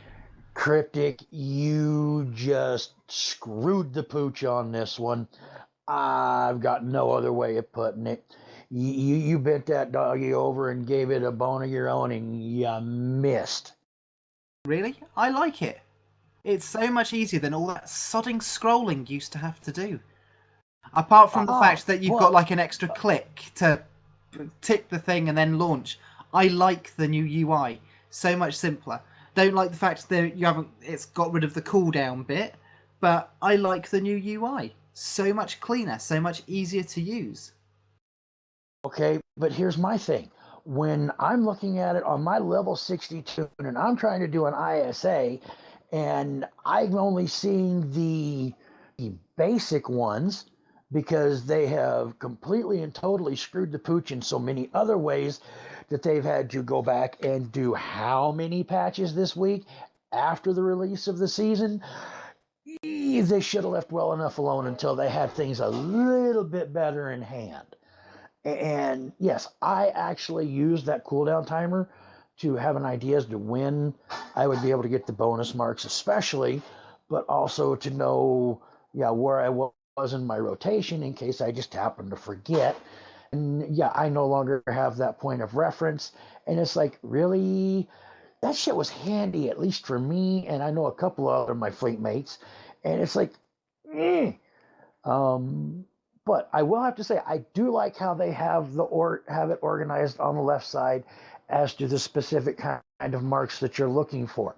That I will have to give them all kinds of credit on. I just don't like the new Metro look, I guess you'd call it. Well, my thing is, if I remember reading the patch notes correctly, they said they moved the cooldown button. They said they moved it. They didn't say removed. It said moved. To where? Nobody fucking knows because it's not in the patch notes. But I've as actually for looked for it and I haven't been able to find it. As for the UI, there's only one thing I actually like about the UI at this point. The tabbing of the marks in specific. Okay, it's cool that you've got them in different tabs. That makes it easier to do like the endless scrolling. What gets me is the fact that, oh, hey, look, I'm going to click the Omega one because I want to do Borg marks. I want to run ISA Advanced. Now, what's in front of me isn't ISA Advanced, it's all of the queues in their normal state, to which I have to go to the difficulty setting that says normal, click it to a drop-down menu so I can click the double bar, which is advanced, then go to the box that says I want to do this mission, check, and then go to the button at the top and say launch selected queue. It's a whole lot more complicated to, it is a whole lot more intensive than just sitting there and scrolling through a thing to find the thing that I want and then double clicking it and just being in the queue already. Not to mention the fact that the system right now of actually queuing up for missions is completely different than what it used to be. You know, when you used to queue for the missions, you'd have the hey, here's the queue. Are you going to accept this queue invite? Accept. Okay, cool. Now we're waiting for the other people in the queue. That disappears now.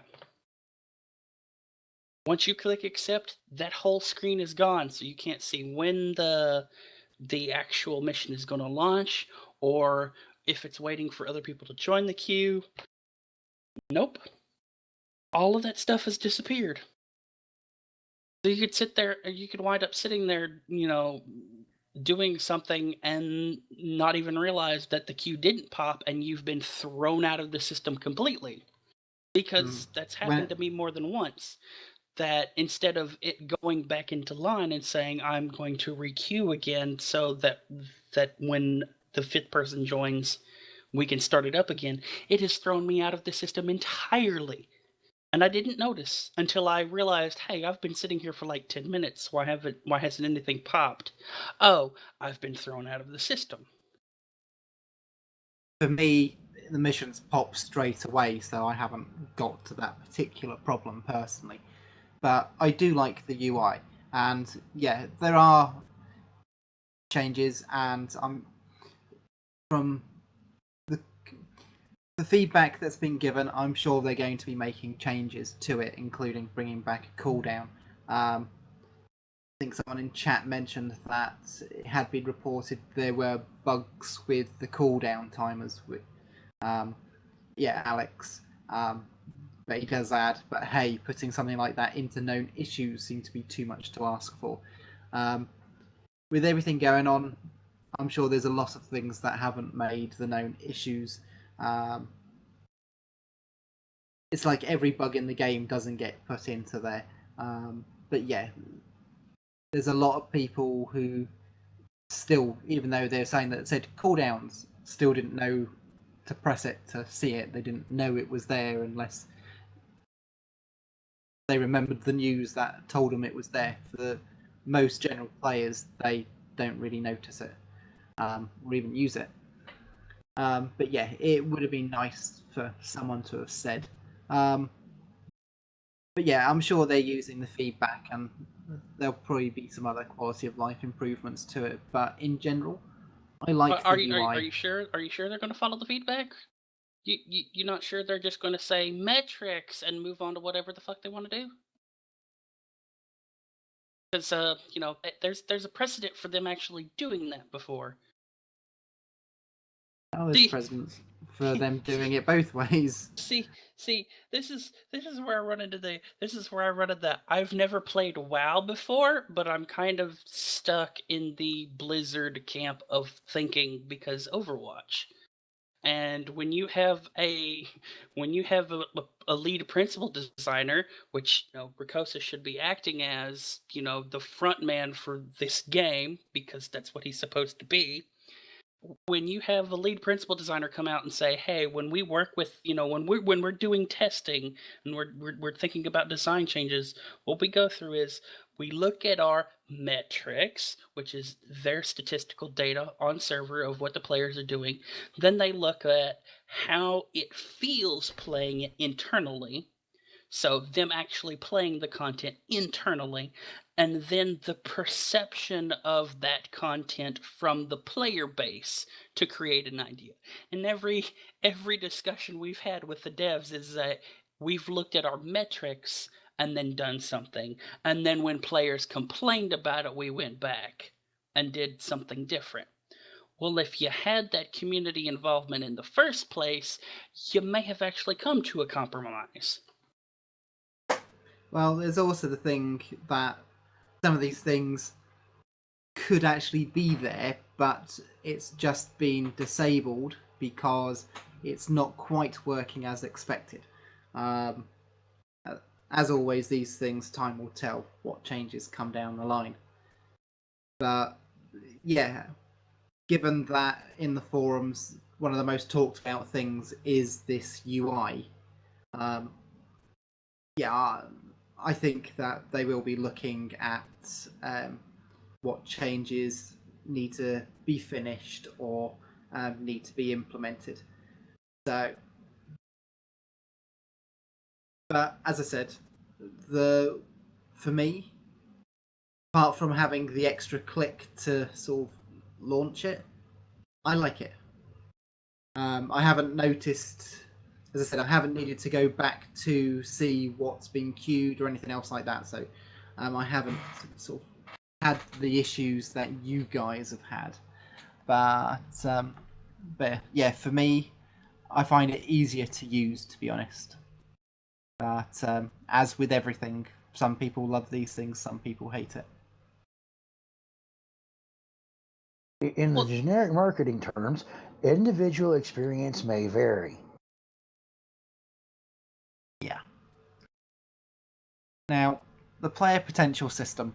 This is a system that will help group you with players for PvP and for the PvE competitive war games that have been added.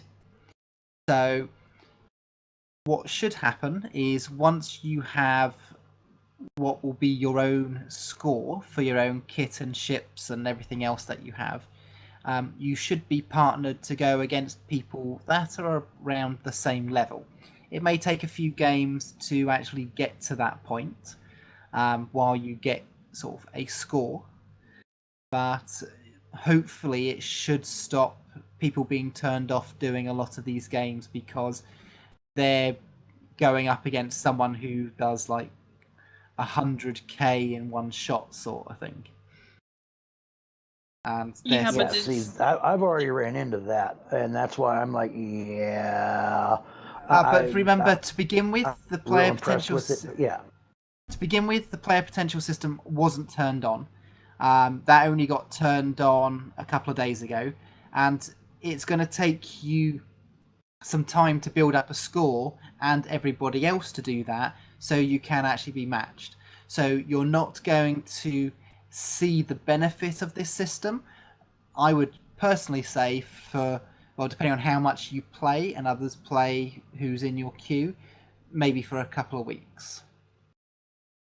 Now, one thing is there are on the PvP queues, you cannot join them as a preformed group. That's one thing that I did find out when I was checking out the competitive system, the new rep, is it says on their point blank that you cannot be in a preformed group. You have to run it as a pug. So there's going to be some people a little unhappy about that. Personally, it's not that big a deal for me. I usually run STFs in a pug anyway. So yeah, and I understand it's going to take a little while for it to work out and for it to actually basically normalize the scores. But with it being a new rep and everybody wanting to get that done, there's some serious misbalance going on at the moment. And I'm hoping that they can get that tweaked fairly quickly so that it will actually work out to where it is a little more competitive than some of the runs I've been on so far. Now, Regulus in chat had actually asked, how do you check the score for the player potential system? The answer is you cannot. This is an internal score for your character, which you cannot see. So this is just used to match you up to people who, as time goes on, should be more of your player and ability level. So that way, if you're a newbie, you're not going to be partnered up, hopefully, with people who are doing like 100k sort of damage in a single shot sort of thing. So yeah, you're not. There won't be any UI where you can see this score. And sort of in the next couple of weeks, they're going to be looking closely at how this system is doing. They've also got to be keeping an eye out on all the new space rebalancing that's gone on as well, so making sure that works. And of course, any changes they do will probably need tweaking on the scores. So there's a lot of stuff going on in the background. So it will take a while. As I said, I would say leave it a couple of weeks before you can sort of see anything from that system sort of start helping. So. Well, at least you're getting into good pugs. I ran binary circuit, right? and we literally had one dude just stand in the doorway the whole mission. Oh my god, that was so annoying. So the other 4 of us were doing the first room, which is a puzzle room. And I instantly got what we needed to do. So I and another person instantly got what needed to happen. And because this was my first run, okay, cool. I instantly knew what needed to happen without being fed information of what needed to be done. So here I am running across this thing and hitting a button, and like the 4th member of the group, the one that's supposed to make their way all the way across, is just standing at the beginning side going, what do we do? What's going on? And I've just got my head in my face like this right now, as the other team got all the way to like the 3rd room and then completed the thing while we were still on the 1st room. Yeah, I've only played Binary Circuit once, which so froze, and I had to log in. By the time I got back in, the other team had won, and it's just like, what? Huh? So yeah, I haven't played Binary Circuit properly. Yeah, I course, played that is if Binary you can Circuit, get into and I play had before the basically game the same crashes. experience that you had, son. That also is if you can get into play the queue before the game crashes too. So. Oh, but you had the same issue I did, huh, Dragon? Yep. Was that not Everybody on fun? the team except for one was actually working on it, and the one just stood there with the thumb up their ass and was like, "Yeah, I'll just stand here and I'll get a score, whatever." Now, In some games, that's called sandbagging. In other games, that's called being a douche. I don't know. Here at Cryptic, they like to call shit like that exploits, except, they don't punish those kinds of exploits. Meanwhile, if you press a button and make hundreds of millions of dilithium every hour, no, that they have to punish. I'm sorry, having to be forced out of a queue for an hour is not punishment. so what would be punishment? Having any rewards gained for that mission instantly revoked. Also, having a bit of the marks for whatever reputation that is being removed from you, even if they were made in another.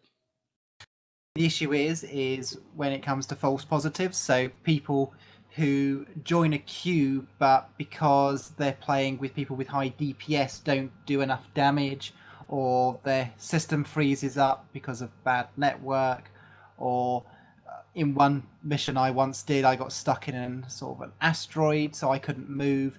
That means that people would get punished, whereas and could lose getting rewards, even though they may have been trying to play the mission.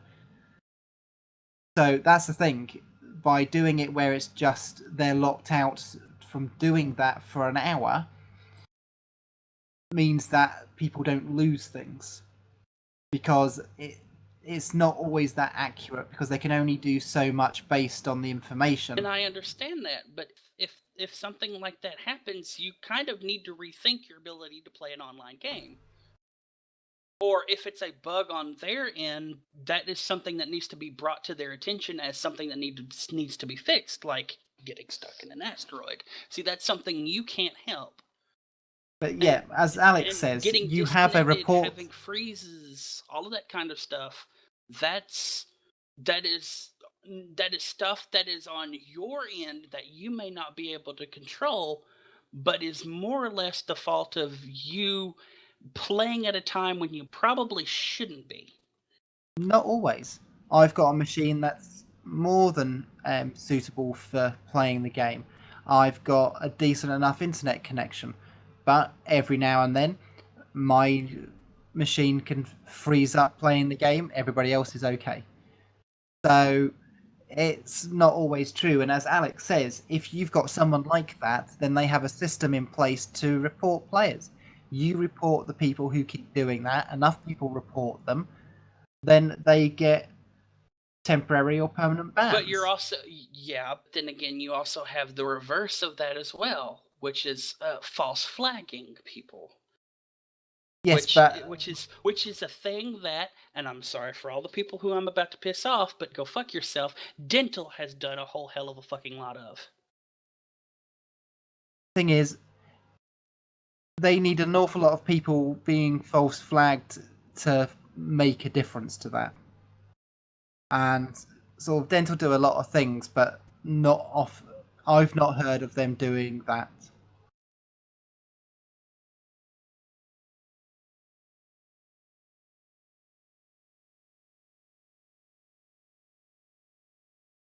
Now, for anyone who doesn't know what the competitive war games are that we've been talking about, these are the new PvE missions where you're in a team of 5 and you go up against another team of 5 people. So you're not only going after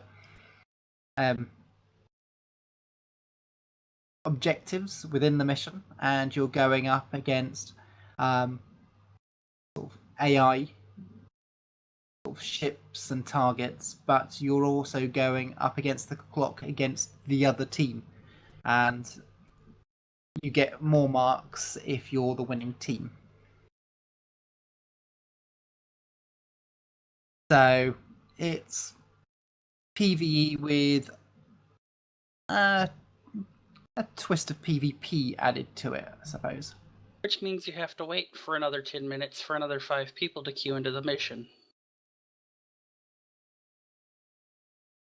Well, they also have Arena and a few others that are straight up PvP. Those are the ones that you cannot be in a preformed group for, at least not currently. So there are PvE as well as PvP SDFs that are in competitive war games bracket. So, depending on what your goal is, they could be something there to be able to wet your whistle because they have both space and ground. Yeah. So yeah, I think they might add in sort of queues for PvP to be part of the system once it's up and running. But I think for the moment they're just doing pug groups. So how long it will take them to add that, don't know. But yeah. Said we've got Binary Circuit, which is ground. I said I didn't get to see too much of that myself because of the game crashing. And Twin Tribulations, which I actually thought was a lot of fun. I've done that twice. So yeah, I'm looking forward to doing that a little bit more. Wait, Twin Tribulations is in now? Yep. Okay, because that was initially disabled as well, and it was only Core Assault you could run.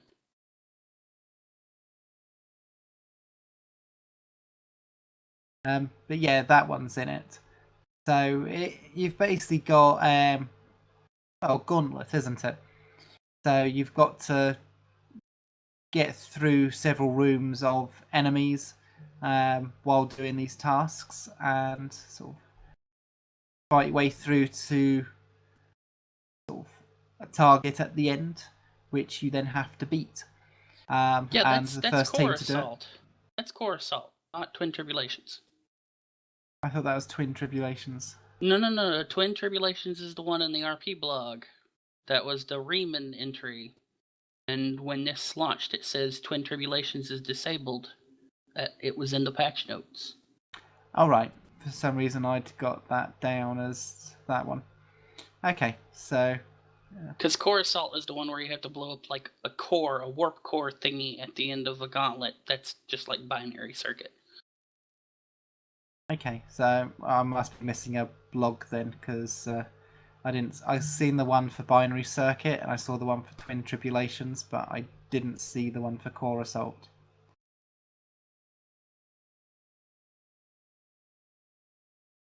I'll try and get that link into the show notes if I can find it.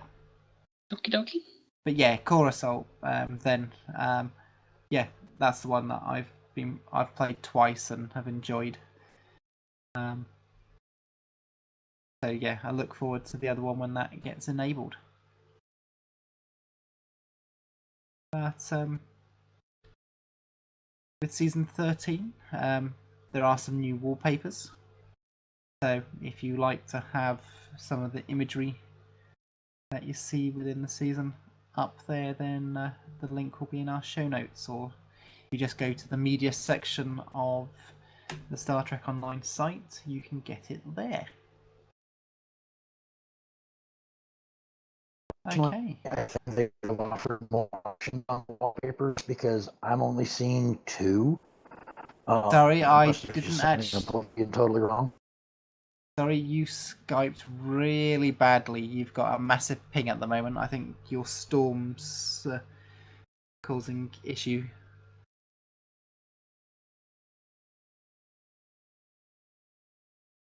Domo arigato, Mr. Roboto. We can hear you now.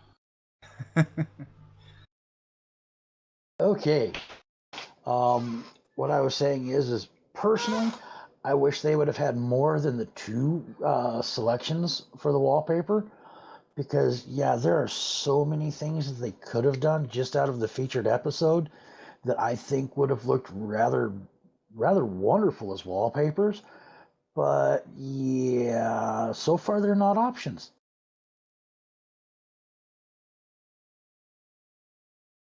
Well, hopefully they'll add some more. So, we've got a couple of roleplay blogs. The first one is Ripples. So,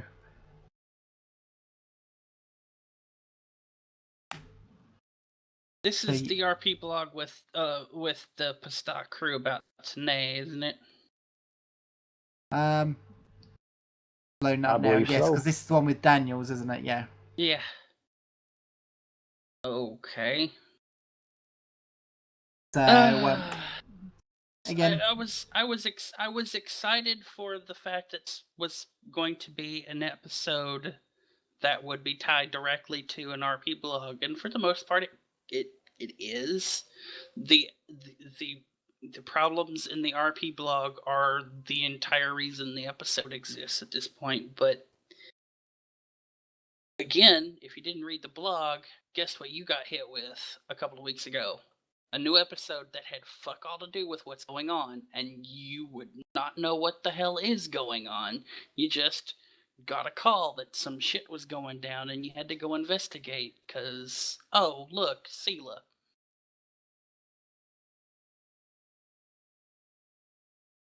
but then in an organisation like that, isn't that how your orders would usually happen anyway?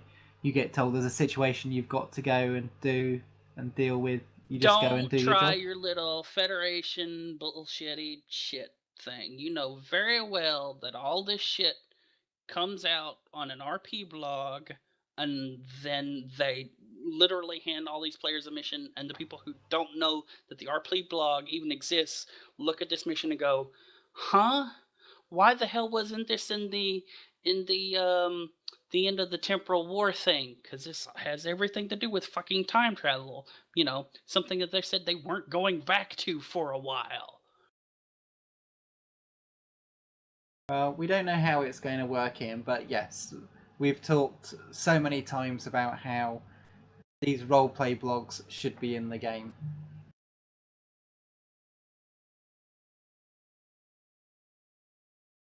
Now, the other roleplay blog that we had was a gathering of engineers. So this was about introducing the new wargame scenarios. So There's this. I have a certain cognitive dissonance with this RP blog. And for those of you who don't know what cognitive dissonance is, it is having one thing done and then seeing the opposite effect. Your mind can't cope with the fact that there are two different things existing at the same point. And what that is the first line of this blog says not Admiral, the engineer Wetu is greeting a Klingon and a new cooperative Borg on Utopia Planitia. But the picture right above this first line is of the three of them standing at the center of the Krenim starbase thing. And I'm like, that I can't. What? What the hell is going on? Just pretend they're running that as one of their simulations. I mean, there's literally a fucking. The last time we were even able to go to Utopia Planitia, they had updated the interior model. There was literally a conference room in there. Yeah, it might just have been that, of course, when Ambassador Kell went to do the image, he couldn't actually get into Utopia Planitia to get that shot. But his offices are in-house. He has access to the in-house kit where he has all of his in-house dev commands he can use. He could force transition himself to that map. There might have been reasons, we don't know. But yeah, it shouldn't have been the image it was.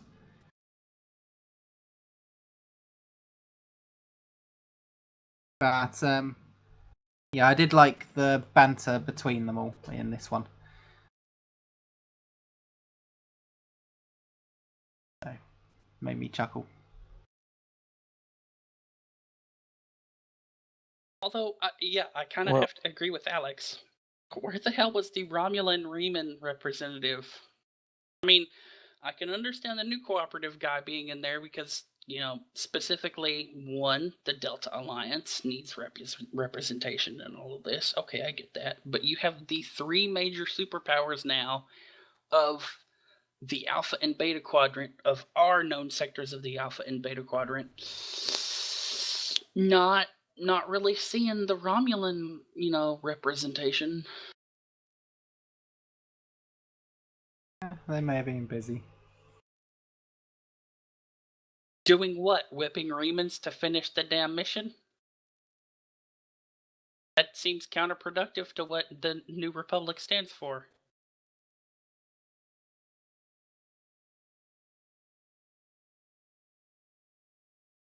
Well,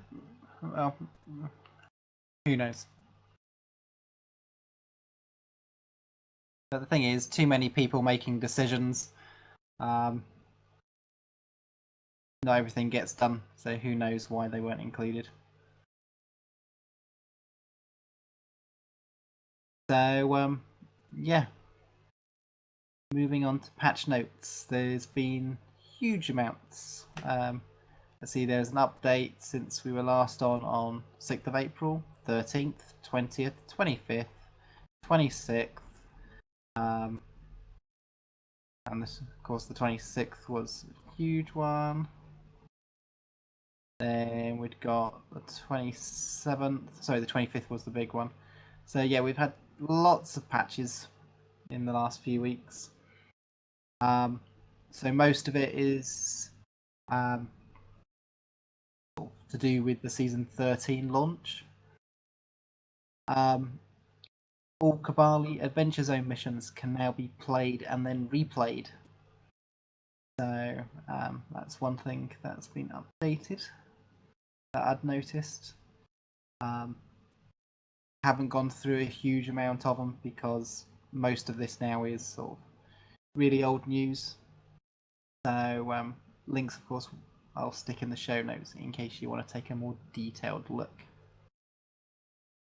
Is there anything that you guys ever saw in the patch notes that sort of stood out? Well, aside from the lockbox screw up, not really.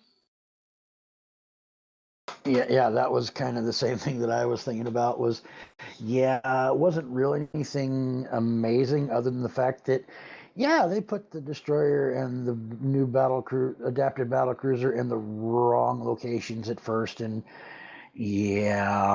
just one of those things. Okay, so let's move on to some Star Trek Online console news.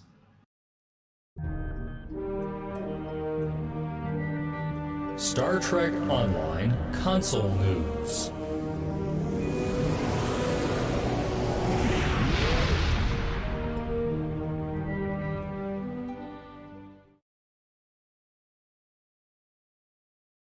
Okay.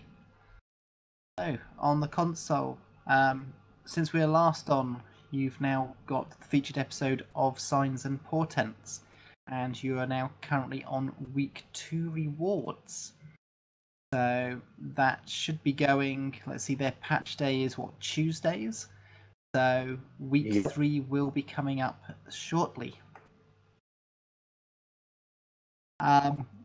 You have also had the pilot ships being added to the consoles.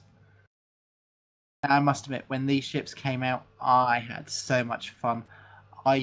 Even now, apart from the fact that they're squishy as hell, they are so much fun to fly. I love the rolls and things like that you can do with them. So, yeah, must have a play with them again. So, because, yeah, you've got the barrel roll, you've got the afterburners, and the retro rockets to go backwards. So, yeah, seeing this blog makes me think, yeah, I need to fly one of those ships again. So, yeah, hopefully those of you who play on the console will have fun with those ships. So, yeah, it'd be nice for them to have that ability added to make some more of this, maybe smaller escorts have that sort of ability. I don't know. I know they want to keep it to the pilot ships themselves as its selling point, but I don't know, maybe have it that the roles that you can, and the maneuvers going forward and backward are half as good as the sort of the pilot ships. But they could have that for like the shuttles and the other small escorts that are in game. Lucchesi has asked, did the consoles get the heavy weapons slot added to the Raiders? I don't think they've got those yet. But as I don't play console, I can't say for sure. I've not noticed any blogs that have come out for that. Unfortunately, Geese hasn't got set up to join us again. So hopefully he'll be here next week and let us know if he is.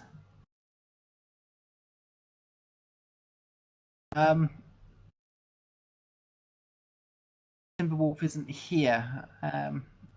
Has he done? Because I know he did some videos on stuff on Tribble, so no doubt he will be doing more videos soon. So we will let you know when he starts going through stuff in either our combat log segment or if he does some more builds. Because especially with the changes to space now, I'm sure he'll be doing, or even maybe redoing some ships. So yeah, we will let you know and promote his videos. Does those. Speaking of space changes, have you talked about those yet? We mentioned it, but we didn't go through in detail because I know when they got released to Tribble, we talked about them. To be honest, I hadn't noticed much different in my ship and my build. What about you guys? I don't know whatever the hell this aggressive pulling that Gravity Well is supposed to be doing, but it's not that. It's not doing no aggressive scaling for anything. In fact, it barely even holds shit now. So essentially, whatever the Gravity Well was supposed to do internally, it ain't doing it on the live server. Because what I'm getting is no damage, which that was part of the grav well. They were giving it a bigger grab pull for CC than they were giving it damage. I'm fine with that. But what happens now is yeah, sure, you can pop a grav well, and the group that gets caught up in the grav well is not really pulled so much as they're kind of tractor beamed and can still maneuver. And the moment they take damage, guess what? That immunity thing that was also in the patch notes instantly applies to them, so they become immune to the effects and then just get to zoom on like nothing ever happened. So they don't sit there for the full duration of a grav well that doesn't even work in the first place. I must admit, I haven't monitored the actual damage that they do, but with regards to being pulled in, I found that it's always done that. I'm using I've grav actually wells seen 2 and about 3. personally, I've seen about a 30% drop damage that my Gravwell 3 is doing. And the amount of time that the ships are actually held is drastically reduced. Then it's like there's nothing going on at all. I mean, you can see the little trace lines going out to them showing they're under the effect, but when it actually comes to the movement impairment, not so much. Again, it makes me think that the moment they take their first tick of damage, because, the damage is supposed to be reduced, even though they're still in the effects of Gravity Well, the moment they take that first bit of damage from Gravity Well, they are granted the hold and pull immunity that has been granted to players now, so that they're not like forever caught in different people's grav wells. Which means that the immunity is working before it should.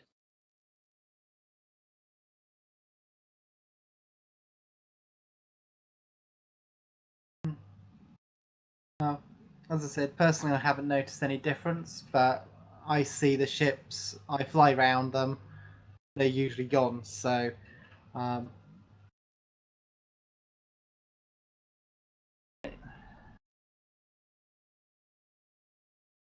yeah, I must admit I haven't looked into detail with it. I have another pet peeve. I guess this would be for Grind My Gears, the Grind My Gears segment. Cryptic, you talk about going back and doing all this stuff and making changes to this, that, or the other. Why the hell am I still running into galore class ships that have feedback pulse, when the galore that I fly only has an instant science slot? Which means can't use feedback pulse. Not even one.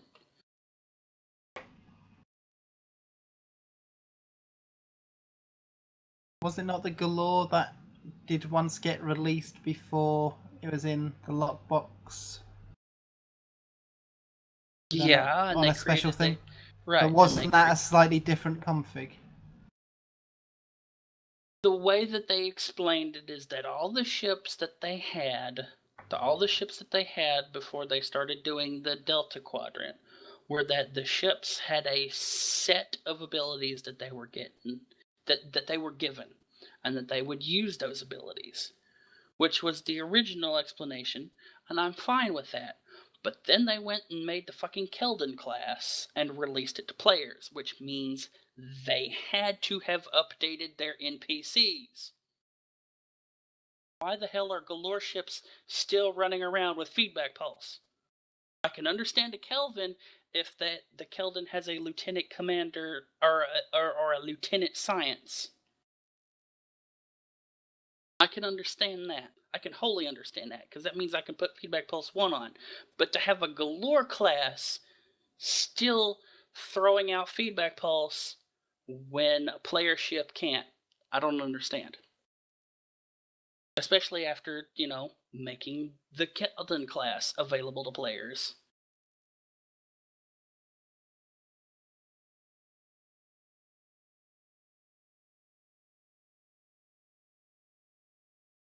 Okay. Well, that's it for Star Trek Online news. So let's head over to Star Trek Timelines. Does no one here understand your incredible good fortune? Star Trek Timelines. Did someone say game? You seem to find this all very amusing.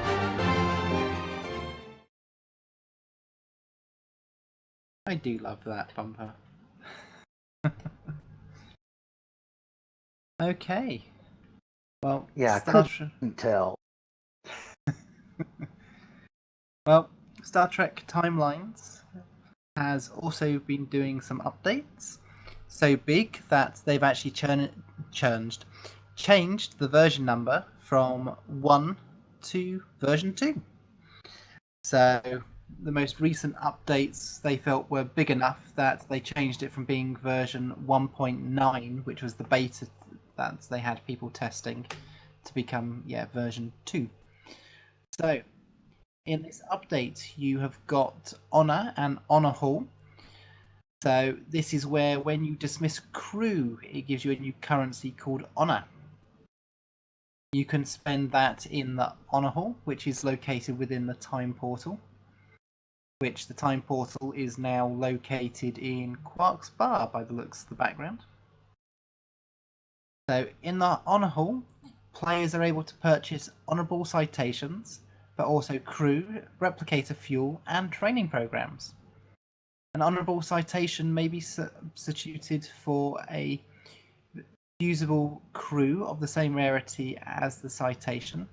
For example, a 2 out of 5 star Admiral Janeway may be upgraded to a 3 out of 5 with a 5-star honourable citation. Honourable citations may be used when upgrading a crew through Fusion UI. Players may still fuse crew using another copy of the same crew. Haven't played around with this system too much at the moment, so can't really comment. How much have you guys been playing Star Trek Timeline since the update? Have you guys had a chance to get in the game? Honestly, I've not played since, what was it? I ran through all of those chronotons, and then the next event that they did was a crafting event, and I barely even started that one. So, yeah. Okay. Yeah, unfortunately, I got hit with an update that did not exactly agree with the master boot record on my machine, and hell, I just was able to get back into Stowe night before last because of how slow my connection is. So, no, I haven't had a chance to look at it, but that is on my to-do list.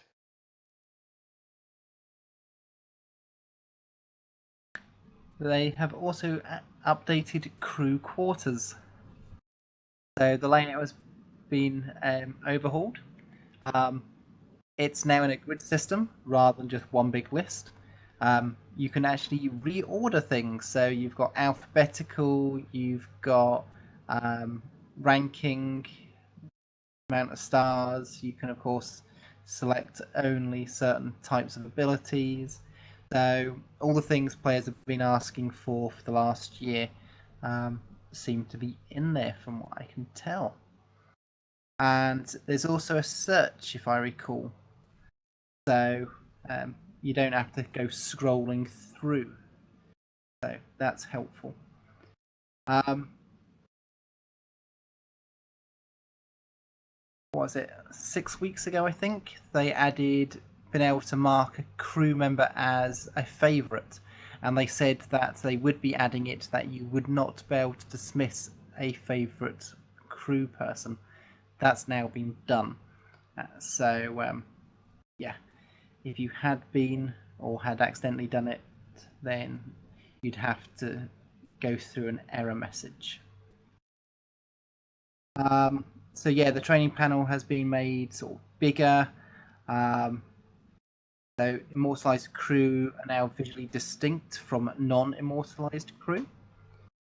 So, as I said, I'm looking forward to having a look around the new UI changes. I haven't had much time to sort of do much in timelines in the last couple of weeks because of things happening in the family.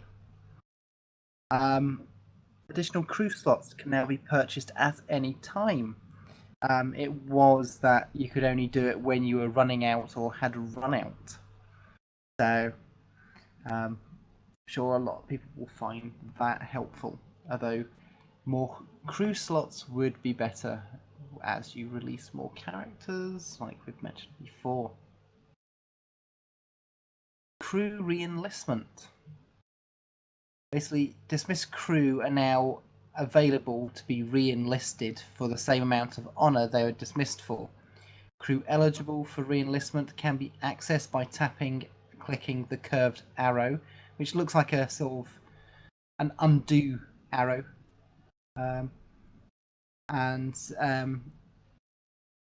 Basically, they can be sort of re-enlisted for 4 hours after they were dismissed.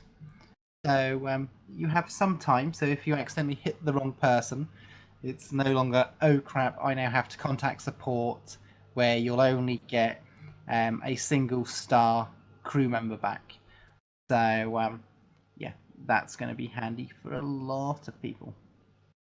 But you will need to have at least one crew slot available in order to use that ability. So if you dismiss someone, get another crew member, and that maxes your amount out, you need to get rid of somebody in order to get the previous person back. Faction Mission Hub Quick Travel Bar. They have added a quick travel bar to the shuttle UI. That actually looks very nice. It's like a sort of a wall of shields.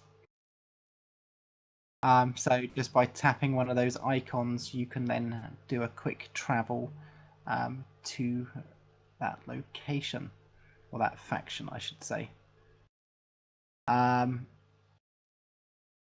So traveling to a faction center from the shuttle UI should now immediately bring up the faction center after the warp is complete, rather than you having to tap it again.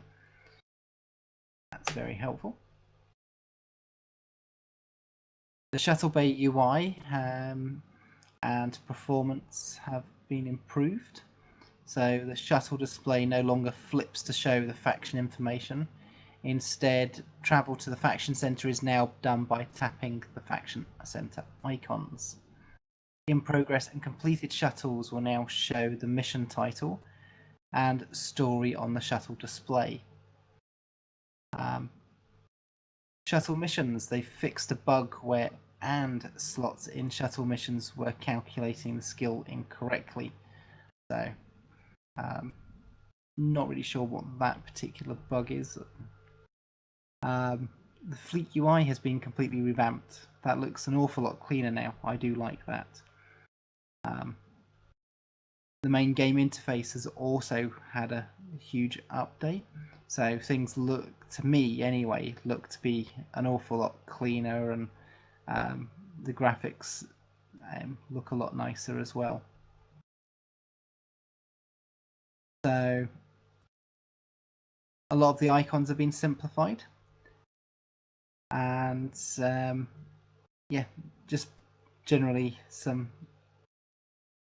basically UI improvements. So yeah, I found it looking a lot nicer. But yeah, I think for me, it's still, the problems with me is still chronotons and crew slots. They're the things that often will prevent me from playing.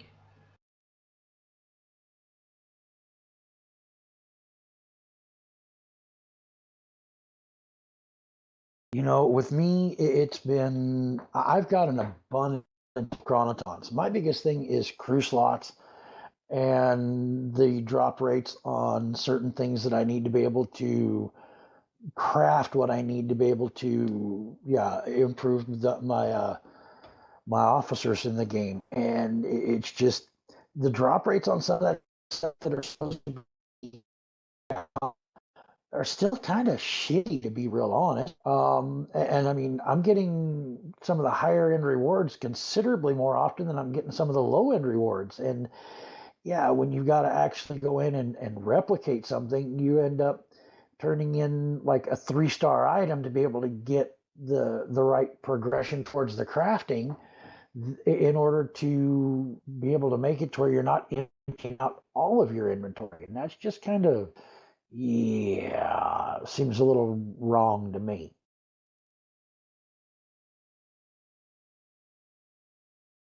But they continuously make improvements, so hopefully they'll take feedback they do get on these matters and do something about it. But as always, time will tell. I will have links to all the changes. There'll be a link to not only the forum post that's got a detailed list, but also a blog on their on the Disruptor Beam website, so you can go and take a look.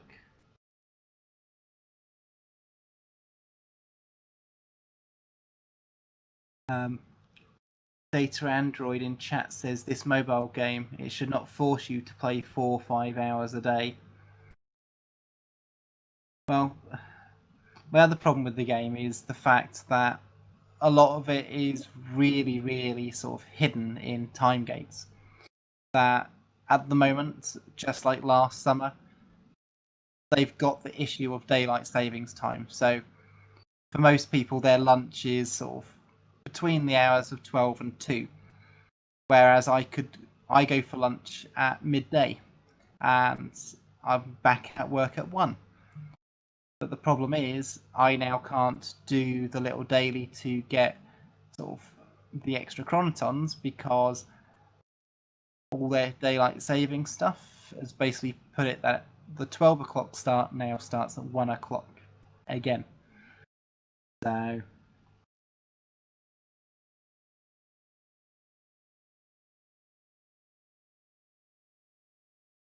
okay. So when will you be joining back to the delineation of the time zones? Sorry, you Skyped out then. When will I be joining back? What, sorry? With the rest of the civilized world when it comes to the delineation of the time zone. I think I made out what you're talking about. When do I go back to what we have as Greenwich Mean Time? Basically, it's usually around the same time as the Americans. It's usually a week after we change, sometimes 2 weeks after. It's the end of October, I think it is.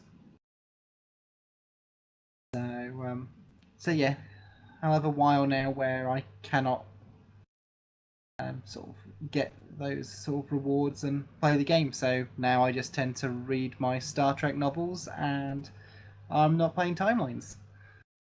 So yeah, these things that run in order to entice people for going in-game, once again, is basically stopping me from wanting to go in because it's just like, well, don't need to.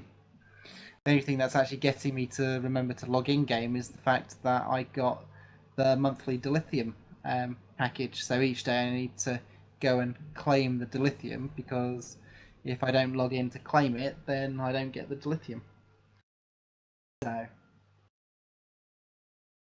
which is annoying.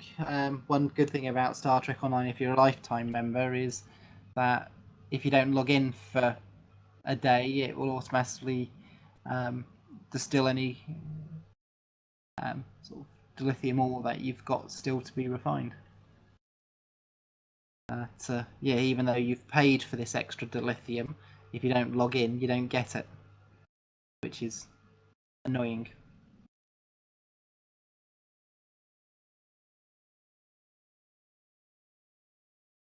Okay.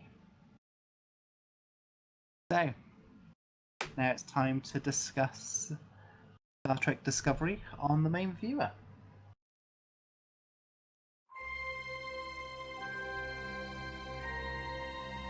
Main viewer.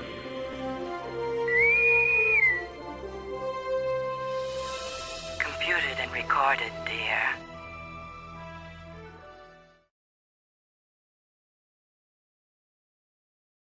Okay.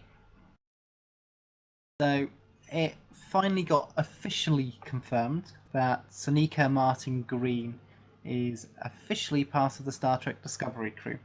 Although it's been known for quite a while, it wasn't officially announced. And her character's name is First Officer. I'm not sure if they're going to... Her name is Michael Burnham. But I'm not sure whether or not they will pronounce it as Michael. It could be Michelle or something like that. So, guess we will find out come September. I try not to guess how they're going to pronounce things. Either do I, but when you're reading it out, you've got to. So That's people... why we let you butcher it.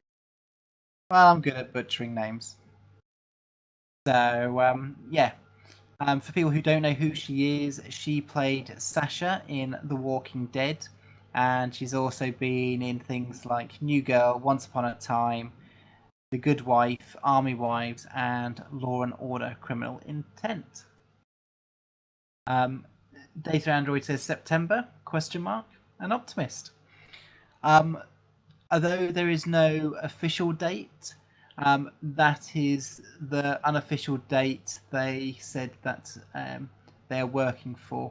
I'm trying to think who said that now. It wasn't Brian Fuller, that was... Actually, no, I think that was... the executive for CBS, wasn't it? Yeah. So, I know somebody related to the project had actually commented and said that's what they're aiming for.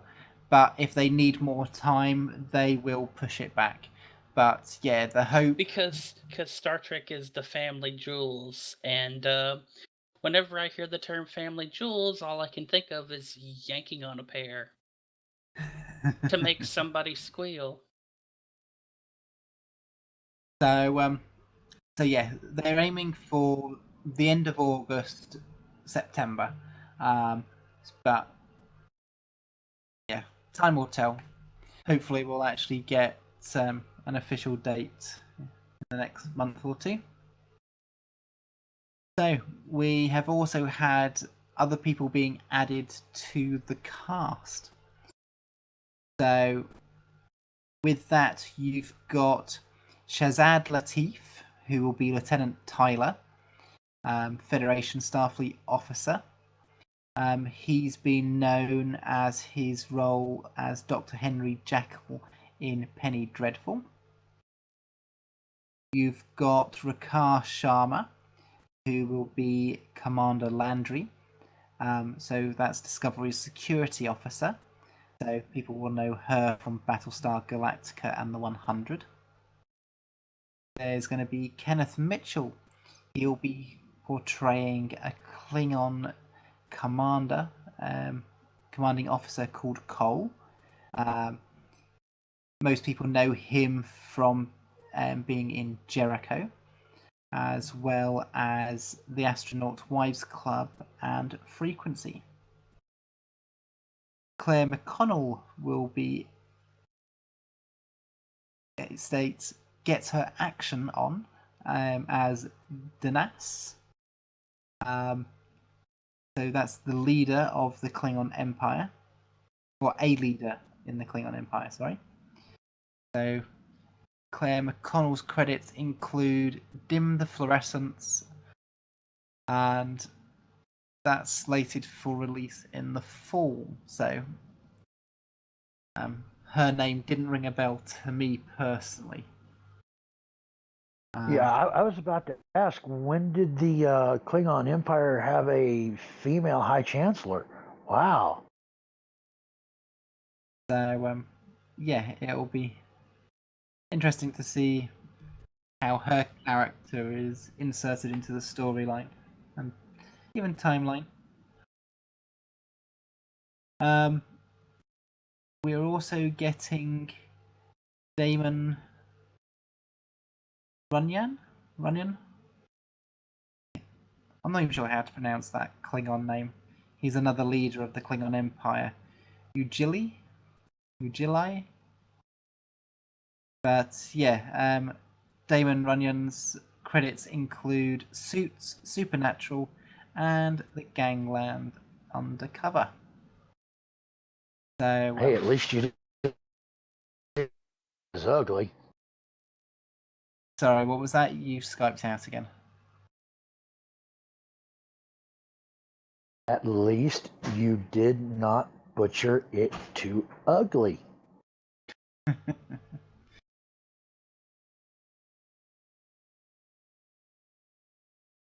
We've had Data Android posting in chat.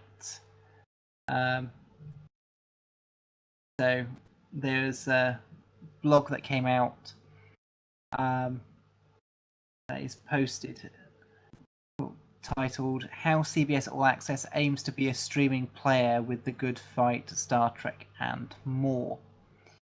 And that's from vulture.com. So, yeah, I haven't, because he's only just posted it, I'm not really sure what's in this. It's a lot of questions and answers. I think they're asking for themselves. I will include that link in the show notes, Data Android.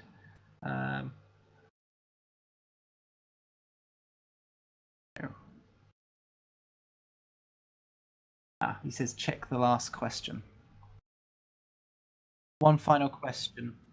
Who would you say the main competition is for All Access? Is it Netflix and Amazon and Hulu, other broadcast networks, or are you just competing to get people's attention? You said it right. It's not any one provider. It's just trying to get consumers' attention in general. We have 160 million people on our sites and apps every month across all of our properties, and specifically for All Access, you're fighting for a little bit more of that premium attention. That doesn't need to come at the cost of other premiums. It comes at the cost of reading the newspaper or you going to the gym. The trade-off really is time. When you look at the Nielsen and other data, well, Nielsen is just bullshit anyway. When you look at the Nielsen and other data, overall media consumption is growing. So I don't sit here and say, oh my god, Netflix launched. You know, The Crown, or ABC had Designated Survivor, or NBC has This Is Us. I'm like, this is the old golden age of TV. This is all great programming. We just want to make sure we can make great things that garner that attention too. And I do think that The Good Fight really is one of those great shows.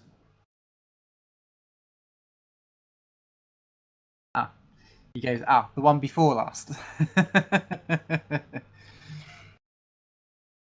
So, okay, yeah, there's two above that. So, the third to last question is, I have to ask you about Star Trek Discovery. It's been delayed a bit, and you parted ways with Brian Fuller.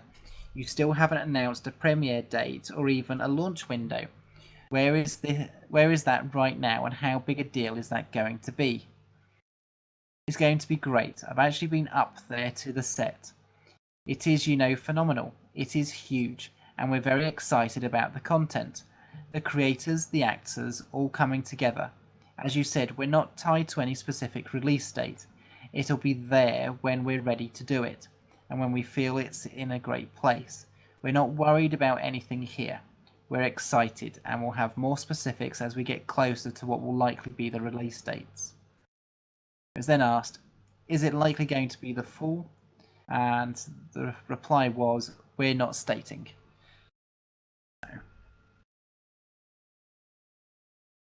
But, as we said, there's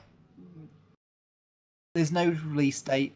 They're going to take what time they need in order to make it as good as they want it to be. So,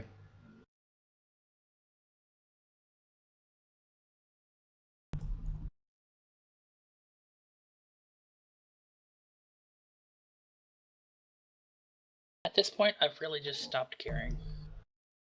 If it gets here, okay, cool. If not, don't keep feeding people that it's coming, because then you turn into Alec Peters. well, that's the thing. They haven't. People are asking them about these things. They answer the question as best they can. With Alec Peters, he's going, "Ooh, give me money, and I promise I'm going to do this." That's a little bit different. Basically, they've said production has started. They've said when they've started doing these bits, but they've kept quiet because they've got nothing. They've got no specifics to actually report. So when Brian Fuller left, outside of leaked pictures for which somebody was probably obviously fired for. yes, Outside of that, it's a, hey, we're in production, or hey, we have a script done, and that kind of follows the same line that Peters was using for a good long while before his ass got sued. Alex in chat says, a few years ago, no television representative would even mutter the word television in relation to Netflix or Amazon or any other streaming service. These people are desperate to stay relevant. But yeah, it's true. As technology has moved on, both with broadband and speeds and devices, streaming is where the market has gone. So they need to keep up. It's one of the reasons that CBS are pushing things like Star Trek on their own network. They want to stay relevant because, especially with Netflix and Amazon producing their own TV shows, they need to do the same. So that is why when it comes to something like Star Trek, and it's the first time that they've released a TV series sort of since streaming sort of really sort of became mainstream, they need to make sure they do it right, and they're going to take the time to do it. And because they're not sort of limited to having a window which is for release, they have time to make sure they do it right. And sort of as with everyone, we just hope that it is done right. But yeah, time will tell, and hopefully it'll only be a few more months. Oh, Data Andrew says Peters may have chose some wrong path, but ultimately it was the lawsuit that was preventing him to finish Axanar. But CBS has all the cards in their hand. Oh, the second comment was related to the article. Regarding Peters, no, he could have finished Axanar after the first Kickstarter. It was himself that wanted to do more and all this other crap that stopped it from being done in the first place. So essentially, there's this phrase that's used over and over and over again. It's called moving the goalposts. Initially, the money that he raised for the first Kickstarter was for them to make Axanar. Then he wanted to own a studio, specifically himself, so that he could then therein make Axanar and then rent the studio out, which was the second Kickstarter. And then he had a third Kickstarter that was almost about to start until he got sued. Basically, he raised $1.6 million and he hadn't even finished sets. Sort of all this other crap that went on. It's just like, sorry. Sort of people did crowdfunding for fan productions which had an amazing stories. Did they look as sharp as like the Prelude? No, but the thing is, Axanar had lost all the people who were behind Prelude because of Alec Peters himself, from the reports from the people who have left. So would Axanar have actually looked as good as Prelude? To be honest, I started to doubt that a long time before sort of the lawsuit. Well, see, and there's another thing you know, and I can't believe we're covering this again, but I brought it up, so it's my fault. We had Renegade.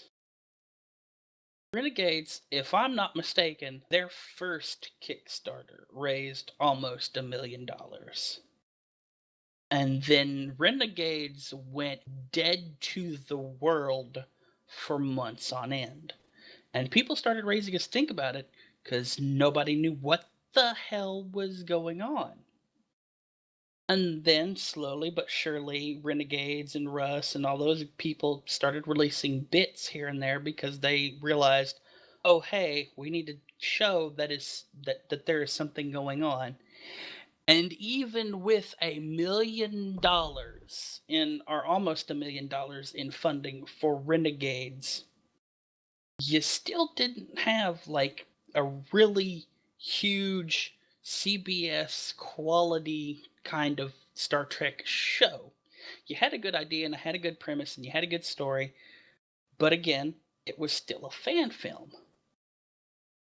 And here is a guy who, in that time, has one, promised transparency, said he was raising the money to make a movie about the 4 Years' War, specifically the Battle of Axanar, then moves to a different platform and says, I want to buy my own studio and build the sets in it so it'll be my studio. He quite literally tells you he wants to own his own for-profit studio. Well, we may as well go into sort of unofficial productions because we're sort of finished with main viewer, so may as well go and play the intro. Okay.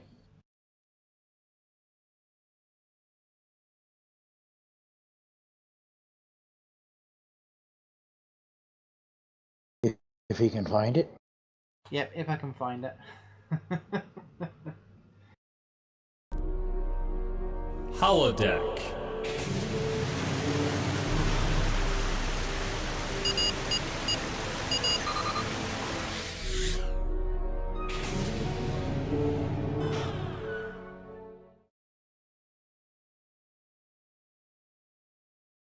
So, yeah, there have been things going on with Axanar. Basically, the landlord kicked them out. So, Yeah, because the landlord wasn't getting paid, and you know what happens if a landlord isn't paid rent? Your ass is gone. you go bye-bye. So those still unfinished sets are, and the interestingly enough, the crowdfunding campaign that was going on right now for them to quote unquote keep the studio space in California is now being used as a hey, we're moving fund. And speaking of that, Axamonitor actually got played on that because of, from the way it looks, some intentionally misleading information that was put out by Mr. Peters, among others, which Carlos reported as being factual and later found out was not, which he did take the time to print a retraction on the Axamonitor page with the updated, more accurate information that he's been able to find out. Yeah, as always, as things come out, Carlos has always been good at updating information. So whether it's updating things that have been there which were incorrect, and he's been very, very clear. This information was incorrect, was given to me deliberately, that was wrong. It has now been corrected. This is the correct information. I think as petty and Trumpian as it is for Peters to write on what to go to wherever he's got his little voice piece and go, hey look, Axanar got played, or Axamonitor got played, la la la la la, we won, we had a victory. I think it's more important to point out that you deliberately lied and deliberately had people under you lie to score a victory. Okay, that's a very politician thing to do, I guess. But it kind of makes you actually untrustworthy, Mr. Peters. I mean, in the long run, it shows that you're untrustworthy.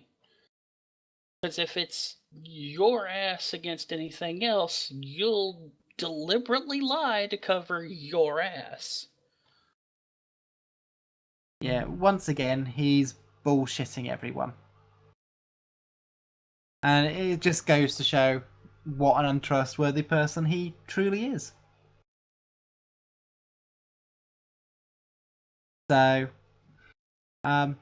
yeah, though I haven't got the links with me, because time hasn't allowed, I will go and put all the links to the relevant articles in the show notes afterwards.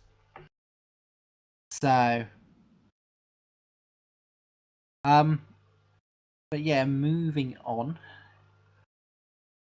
So, we have got a TV pilot being created for Tommy Craft. As it stands now, he's only got a day left. He's looking to raise 60,000, but has so far only raised 8,788. This is for Electron Blade. So it's an independent sci-fi fantasy world spanning TV, video games, graphic novels, and more. So I had a look at the video that they've got about it. It actually looks like an interesting project, to be honest. Sort of what they're planning to sort of do with this whole sort of And world. he's actually been releasing short little videos of what they planned for that world all the time on his YouTube channel. Yeah. So yeah, I was intrigued by this, and I actually backed it. So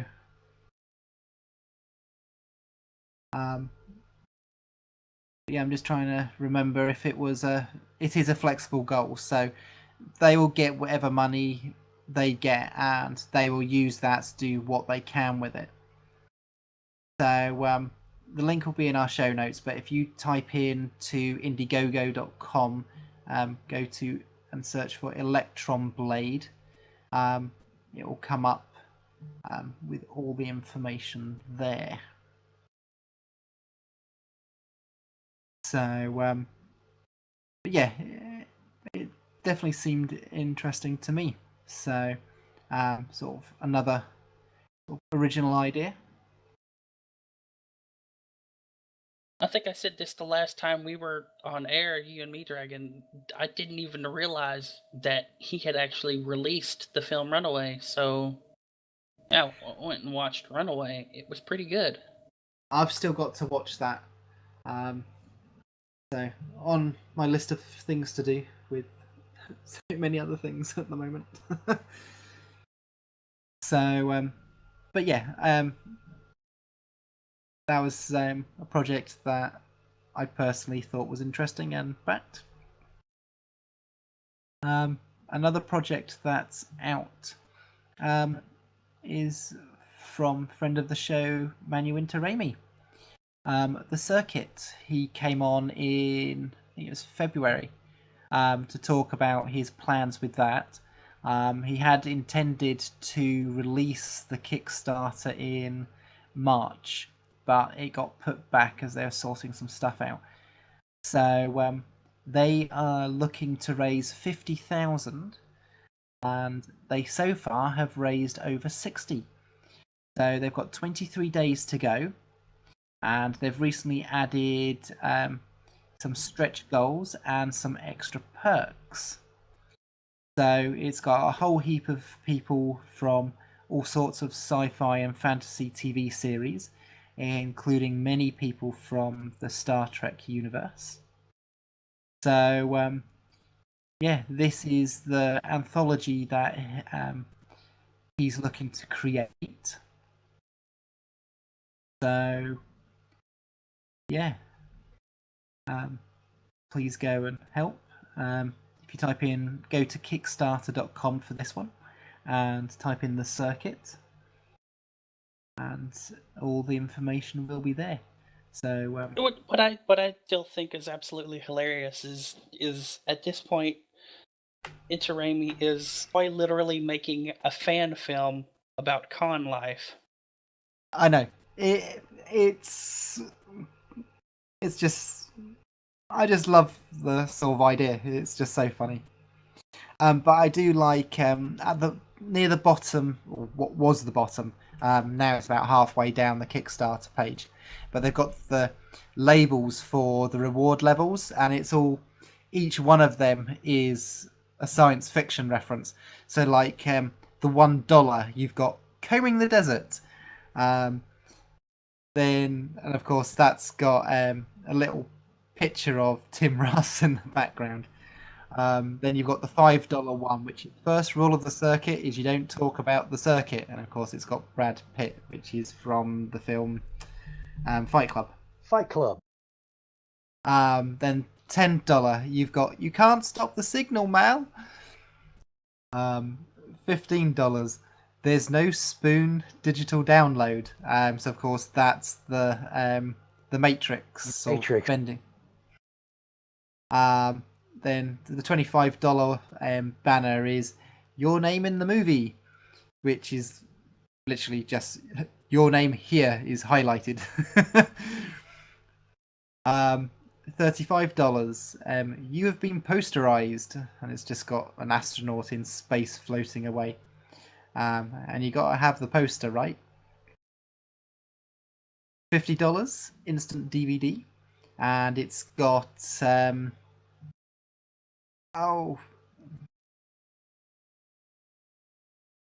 Spaceballs, isn't it? I don't know. I can't pull up the page. You know where? It's the one where you got Combing the Desert. It's that spoof. That's the Tim Russ one. That yeah. Man, that would be shit. Spaceballs.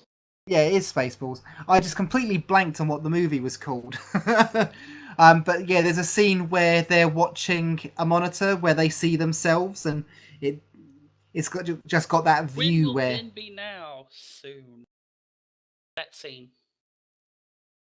Yeah. So yeah, that's the one for there, and so yeah, it was fun. Direct to video. It's cheaper to actually make video while it's actually on a VHS than it is to actually finish the video and then, or finish the movie and then make the VHS.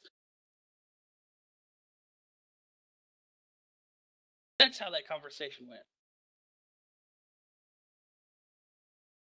But yeah, they've got a whole heap of banners where they've got stuff from all sorts of different sci-fi series. So yeah, it's worth just having a look at those. I thought they're sort of quite entertaining, sort of a little bit different. Most people don't sort of go to that effort. So, but yeah, this is another project that I personally have backed. So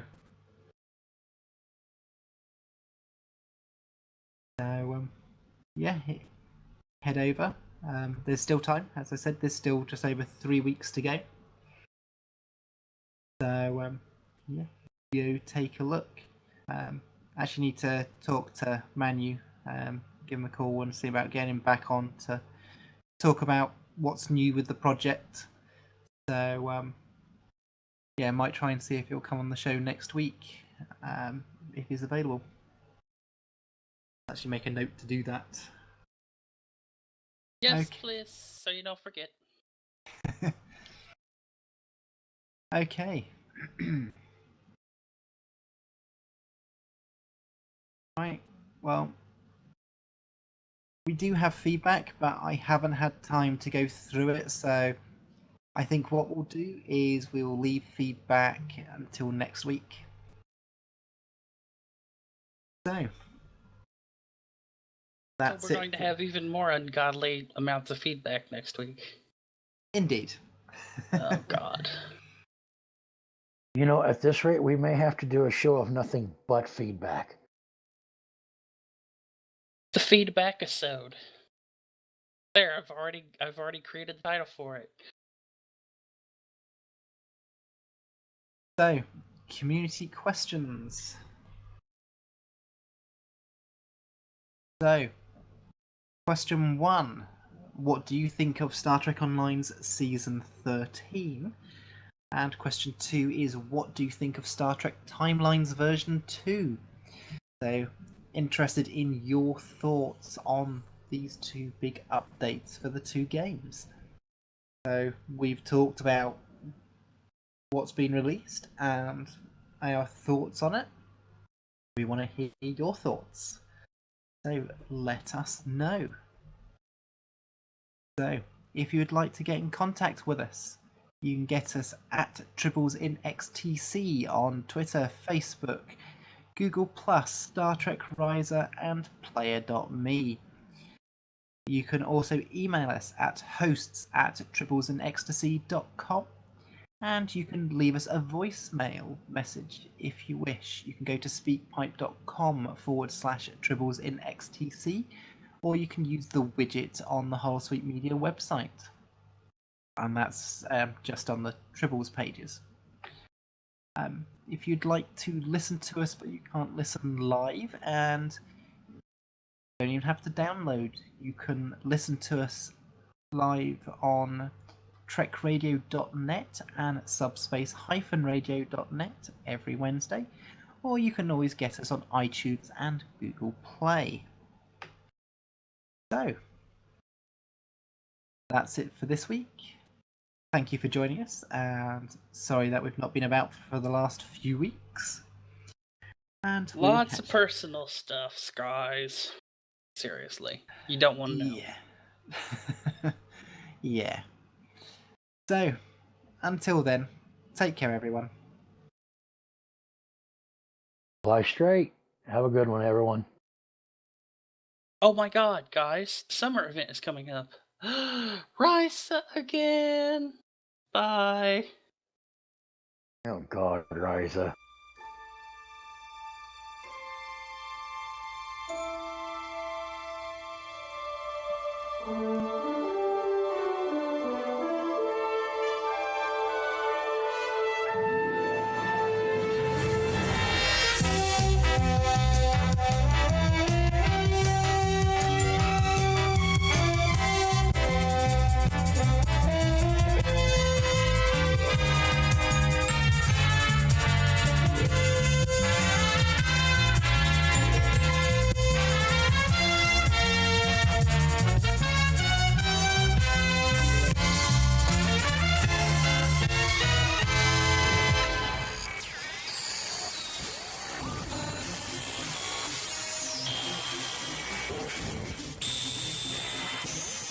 Thanks for tuning in to tonight's broadcast of Tribbles in Ecstasy, a production of Holosuite Media.